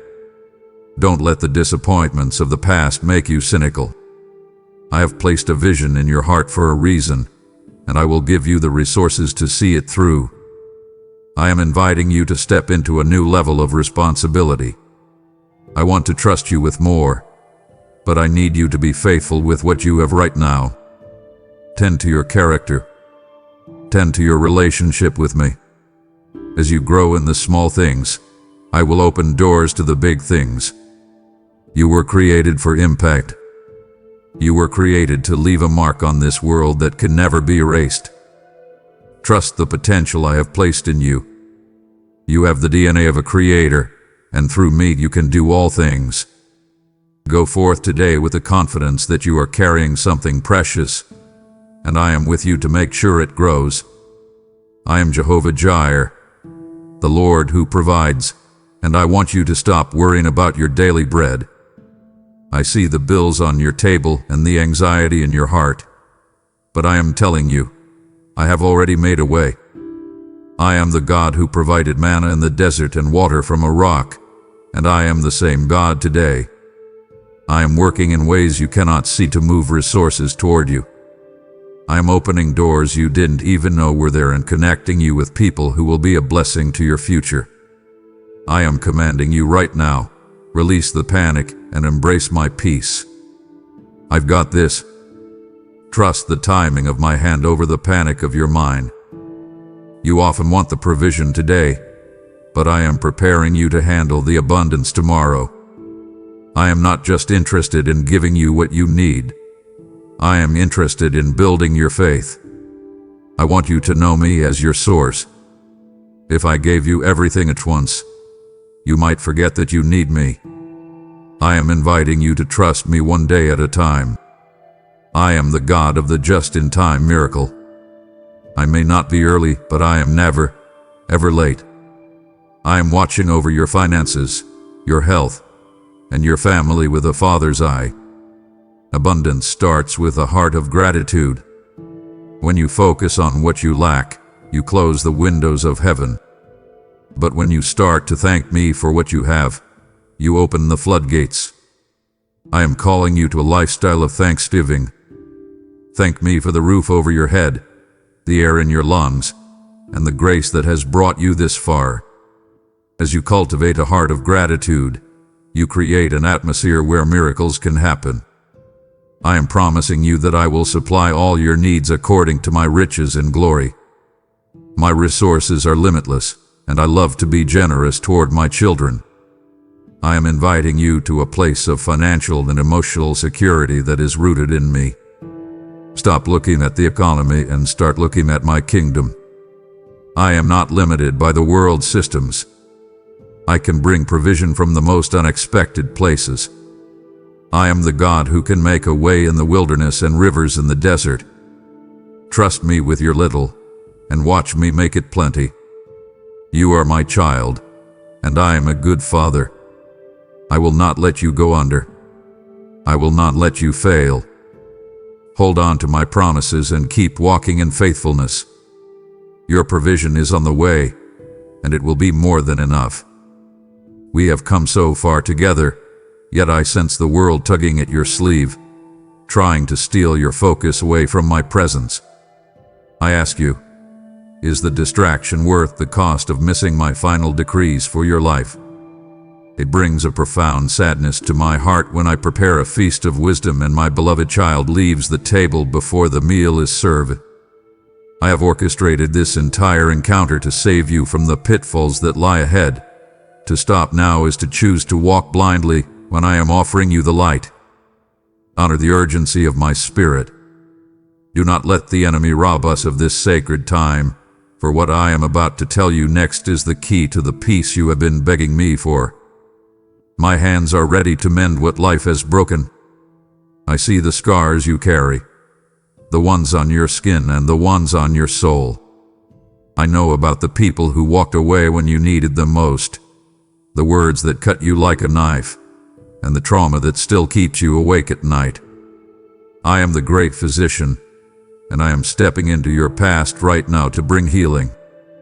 I am not just going to cover up the wounds. I am going to restore the years that the locusts have eaten. I am commanding you to let go of the pain you've been holding onto as a shield. It's okay to be whole. Your scars are not signs of shame. They are testimonies of my healing power. One day, you will tell your story, and it will give someone else the courage to survive. But first, you have to let me heal you. I am inviting you to release the people who have hurt you into my hands. Forgiveness is not about saying what they did was okay. It is about refusing to let their actions control your future anymore. It is about handing me the debt so that you can walk free. I am the God of justice, and I will settle the accounts. You just focus on walking in the oil of joy I am pouring over your head. I am making you a new creation. The old you, the one defined by the hurt and the rejection, is being replaced by a person who is full of light and life. I am giving you beauty for ashes and a spirit of praise for a spirit of heaviness. I am the God who can take the mess of your past and turn it into a masterpiece of grace. I am calling you to walk in wholeness. Don't go back to the cemetery of your old life. The tomb is empty. You are alive, and I have a future for you that is free from the shadows of yesterday. I am promising you a heart that is soft and capable of loving again. I know you've built walls to keep yourself safe, but those walls are also keeping you lonely. I am the one who can gently take down those stones and replace them with my protection. Trust me to guard your heart. I am with you in the healing process. It may take time, and it may be painful to look back, but I am right there with you, holding your hand. You are being restored. You are being redeemed. You are becoming exactly who I created you to be before the world ever tried to break you. I am handing you a weapon today that the world cannot take away from you. My word. It is not just ink on a page or a collection of ancient stories. It is the very breath of my spirit, alive and active, sharper than any two-edged sword. When the world around you begins to shift like sinking sand, my promises are the anchor that will keep your soul from drifting into despair. I am commanding you to stop feeding on the opinions of men and the headlines of the day and start feasting on what I have said about you. My word will never return to me void. If I have spoken it, I will bring it to pass. If I have promised it, I will fulfill it. You can stake your entire life on the reality of my truth because, unlike the world, I do not change. I want you to use the scriptures as a shield against your fears. When the spirit of anxiety tells you that you won't survive the month, I want you to open my love letter to you and read aloud that I am your shepherd and you shall not want. When the voice of depression tells you that your life has no meaning, I want you to declare that you are fearfully and wonderfully made. There is a specific authority in the spoken word. When you speak my truth into the atmosphere of your home, the darkness has no choice but to flee. I am inviting you to plant these seeds of the gospel deep into the soil of your daily life. Let them take root in your heart until they become the first thing you think of when you wake up and the last thing you meditate on before you sleep. You realize that the Bible is my personal love letter written specifically for you. Every story of deliverance, every promise of provision, and every declaration of love was penned with your face in mind. I knew the exact day you would be reading this, and I knew exactly which verse you would need to get through this hour. I am the eternal author, and I am still writing your story. When you feel lost, go back to the map. When you feel weak, go back to the source of strength. My word is a lamp unto your feet and a light unto your path. It won't show you the whole journey at once, because I want you to walk with me, but it will always give you enough light for the next step. I am promising you that my truth will outlast every lie the enemy has ever told you. You have been defined by the labels of others for too long, but today, my word is the final authority. I say you are redeemed. I say you are chosen. I say you are more than a conqueror. Believe me. Trust me. Let my word be the foundation upon which you build your house, so that when the floods come and the winds blow, you will not be moved. I am inviting you to a deeper study of my heart through my word. Don't just read it out of Dewey. Read it out of a desperate hunger to know the one who loves you. I am waiting for you in the pages, ready to reveal secrets that will set you free. I see the giants that are standing in your path, mocking your faith and telling you that you'll never pass. I see the mountain of debt, the giant of sickness, and the walls of loneliness that seem too high to climb.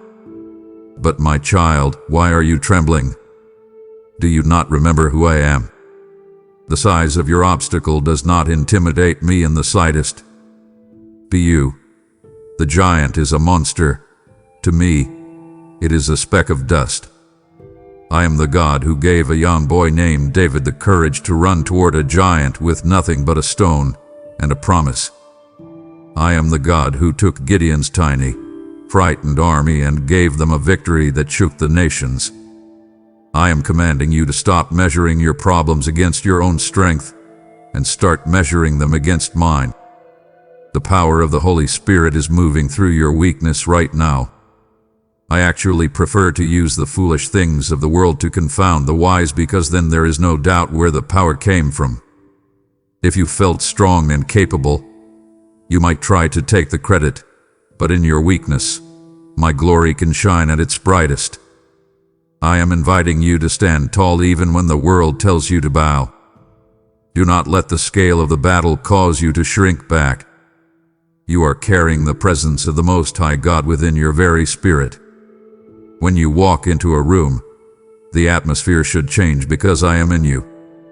I want you to remember the shout of praise that brought down the walls of Jericho. They didn't win that battle by swinging swords. They won it by obeying my voice and lifting up a sound of victory before the walls even cracked. I am calling you to do the same. Start praising me for the victory while the giant is still standing. Start thanking me for the healing while the pain is still there. Your praise is a spiritual weapon that confuses the enemy and strengthens your own heart. I am giving you the authority to silence the darkness. You are not a victim of your circumstances. You are an ambassador of my kingdom, and you have the backing of heaven's armies. I am promising you that no giant is too big for my hand to topple. I have already seen the end of this confrontation, and the giant is on the ground. You are going to walk through this valley, and you are going to come out on the other side with a trophy of grace. Trust the process of the battle. The struggle is developing muscles in your spirit that you will need for the next level of your calling. I am with you in the trenches. I am the one guiding your hand and sharpening your focus. Don't look at the size of the giant, look at the size of your God. We are going to win this, and the world will see that there is a God in your life who handles the impossible. You are standing at a crossroad at this very moment, my child, and the choice you make will echo through eternity. I have brought you to this place, to this message, because the time for maybe is over. I am calling you to a total surrender. You have spent years trying to keep one foot in my kingdom and one foot in the world, and it has left you exhausted, frustrated, and hollow. I am telling you today that choosing me is the only risk worth taking. I am the only investment that never fails. I am commanding you to stop stalling. The nudge you feel in your spirit right now, that holy restlessness, is my spirit calling you home to a life of true purpose. Do not ignore the nudge of my spirit. I am patient, and I do not want any to perish, but I love you too much to let you stay in the gray area. The consequences of staying where you are far greater than the risk of following me. If you stay on your own path, you will continue to chase shadows that can never satisfy. But if you surrender, I will give you a life and a peace that you cannot find anywhere else. I am inviting you to settle your soul's destination once and for all. This isn't just about where you go when you die. It's about how you live while you are here. I want to give you a life that is vibrant, meaningful, and full of my presence. Total surrender is not a loss of freedom. It is the beginning of it. When you give me the wheel, you finally stop crashing into the same old walls of regret and fear. I know what you're afraid of. You're afraid of what you will have to give up. But I am promising you that anything I ask you to leave behind is only because it was weighing you down. I want to trade your heavy burdens for my light ones. I want to replace your anxiety with my assurance. Look at my arms stretched out on the cross, that with the price I paid to give you this choice. Don't let that sacrifice be in vain in your life. I am promising you that if you seek me with all your heart, you will find me. I am not hiding from you. I am waiting for you. I have been pursuing you since the day you were born, through every high and every low. I have used the beauty of the sunset and the pain of your heartbreaks to try and get your attention. Now, I'm speaking plainly. I love you. I want you. I have a plan for you that is better than anything you could dream up for yourself. Choose life today. Choose hope. Choose me. I am the way, the truth, and the life, and I am standing right here, ready to start a new chapter with you. I am calling you to be my hands and my feet in a world that is bleeding and broken. It is easy to love those who love you, but I am inviting you into the risk of loving those who are difficult to love. I want you to see people through my eyes of compassion. When you walk down the street, don't just see strangers. See my children who are lost, hurting, and desperate for a touch of my grace. I am commanding you to move beyond your comfort zone. Your kindness is a bridge that I want to use to lead others back to me. Every time you show mercy to someone who doesn't deserve it, you are showing them my heart. Serving the least of these is how you serve me. When you feed the hungry, listen to the lonely, or stand up for the oppressed, you are doing it unto me. I want you to carry the fragrance of Christ into every room you enter.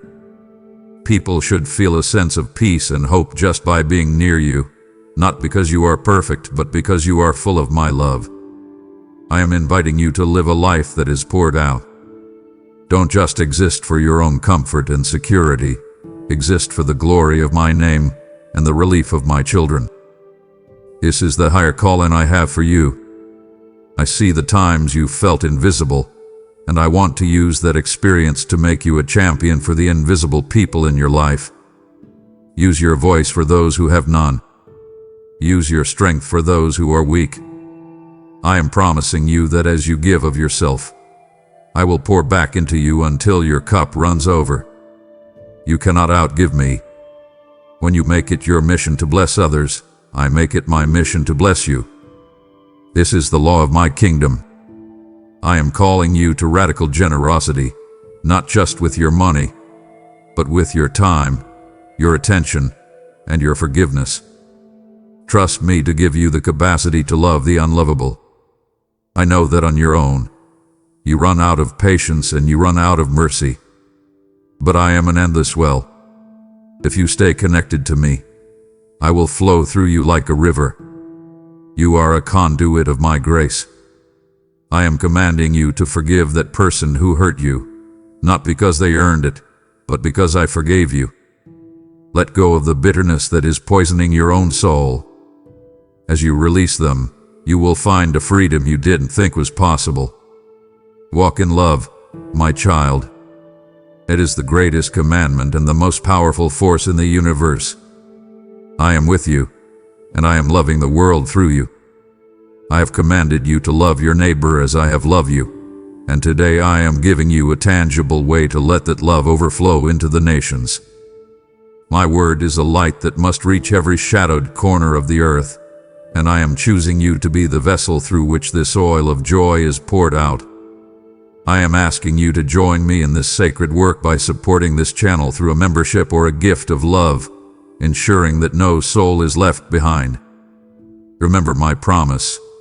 He who sows bountifully shall also reap bountifully, and I am the God who rewards the secret act of a generous heart.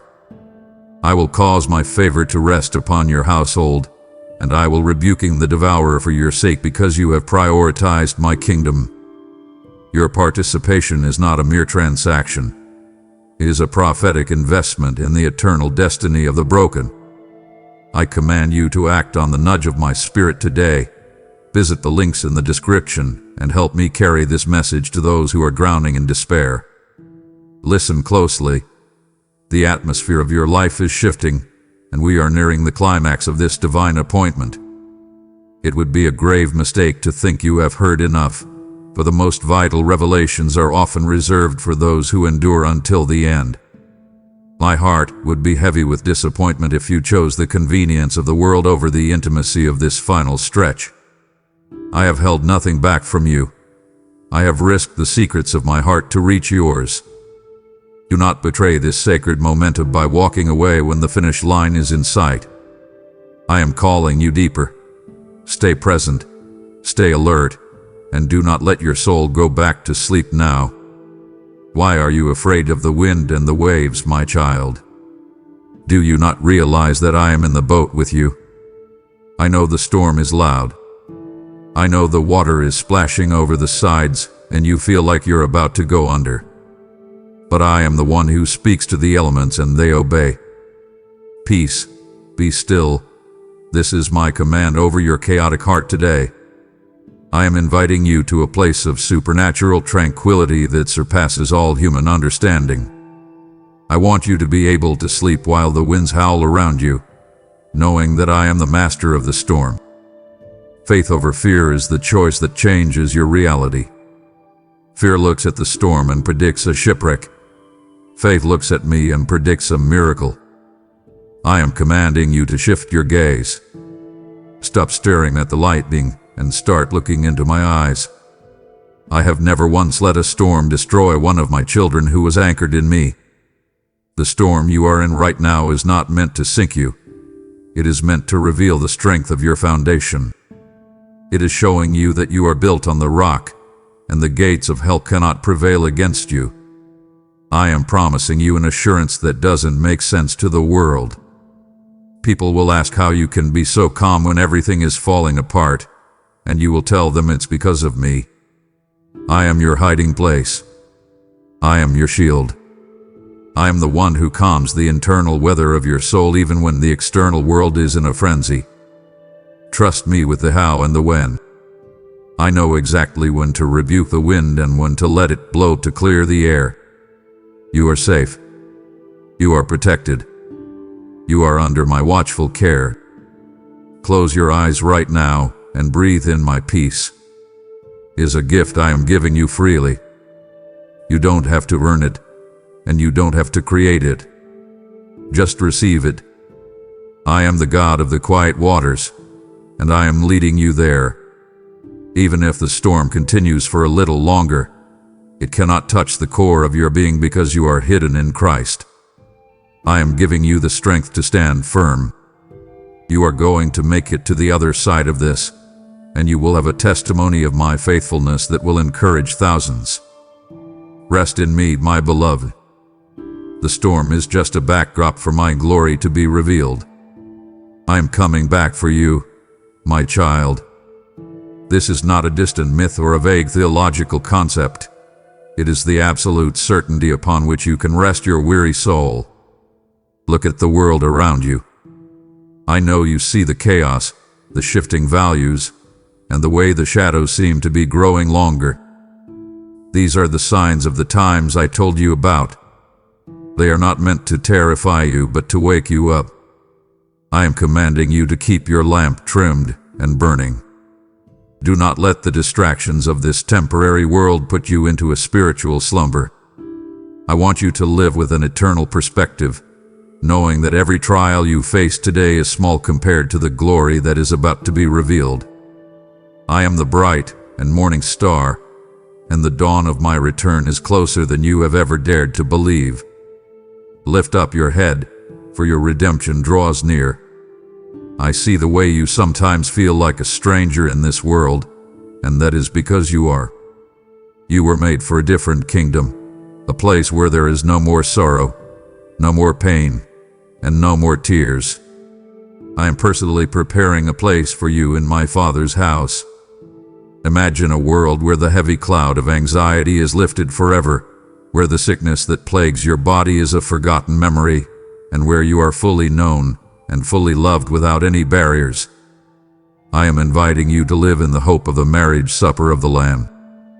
This is the celebration I have prepared for those who love me, a feast of joy that will never end.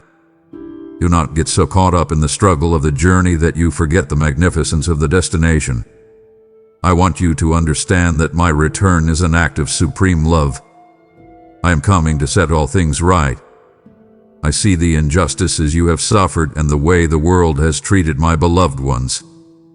When I return, every knee will bow and every tongue will confess that I am Lord. But for you, It will be the moment you finally fall into my arms and hear the words, "Well done, good and faithful servant." I am promising you that the end of this age is not something to fear, but something to anticipate with a racing heart. I am the King who is coming to claim his bride. Stay focused on me. Do not let the rumors of wars or the shaking of the earth move you. You are anchored in a kingdom that cannot be shaken. I am inviting you to live today as if I were coming back tonight. This isn't about living in fear. It's about living in the power of your purpose. When you live with the end in mind, your priorities shift. The things that used to make you angry lose their sting. The material things you used to chase start to look like dust. You begin to invest in what truly matters: people, love, and the gospel. I am the Alpha and the Omega, and I am standing at the door. Can you hear the knock? It is the sound of hope. It is the sound of your homecoming. I have told you these things so that my joy may be in you and that your joy may be full. The King is coming, my child. Get ready. I am calling you into a radical renewal of your mind. I see the way you struggle with toxic thought cycles, the voices of your past, the criticisms of your parents, and the lies you've told yourself about your worth. These thoughts have become like deep ruts in a road, making it hard for you to steer your life in a new direction. But I am the master architect, and I am commanding you to tear down those old strongholds. I want you to take every single thought captive and bring it into obedience to me. If a thought does not align with my love for you, it does not belong in your head. I am inviting you to think on things that are pure, lovely, and of good report. This is not just positive thinking. This is spiritual warfare for the territory of your soul. Your mind is the battlefield where your destiny is decided. When you allow fear to occupy your thoughts, you are giving the enemy a foothold in your future. But when you fill your mind with my word, you are building a fortress that nothing can penetrate. I am promising you that as you renew your mind, your entire life will be transformed. You will start to see opportunities where you used to see obstacles. You will start to see yourself the way I see you, redeemed, beautiful, and full of potential. I am the one who can break the chains of depression and the fog of confusion. I am giving you the mind of Christ, a way of seeing the world through the lens of my sovereignty and my grace. I want you to be intentional about what you feed your spirit. In this world of constant noise and digital distractions, your mind is being bombarded by messages that tell you you are not enough. I am commanding you to fast from the negativity. Turn off the voices that breed comparison and jealousy. Spend time in the silence of my presence until my voice becomes the loudest when you hear. I am the God of truth, and I want to wash your mind with the water of my word. When you align your thoughts with my heavens, you will experience a peace that makes no sense to those around you. You will be able to stay calm in the middle of a crisis because your mind is fixed on me. I am inviting you to a transformation that goes deep into your subconscious. I want to heal the trauma that has shaped the way you perceive the world. I am the great physician, and I am performing surgery on your thought life right now. I am removing the roots of bitterness and the seeds of doubt. I am planting the seeds of hope and the roots of trust. You are not a victim of your biology or your history. Through my spirit, you have the power to change the way you think, and by changing the way you think, you change the way you live. Trust me with your mind. Let me give you a fresh perspective today. You are a new creation, and your thoughts should reflect the glory of the one who made you. I have a specific work that only you can finish, my child.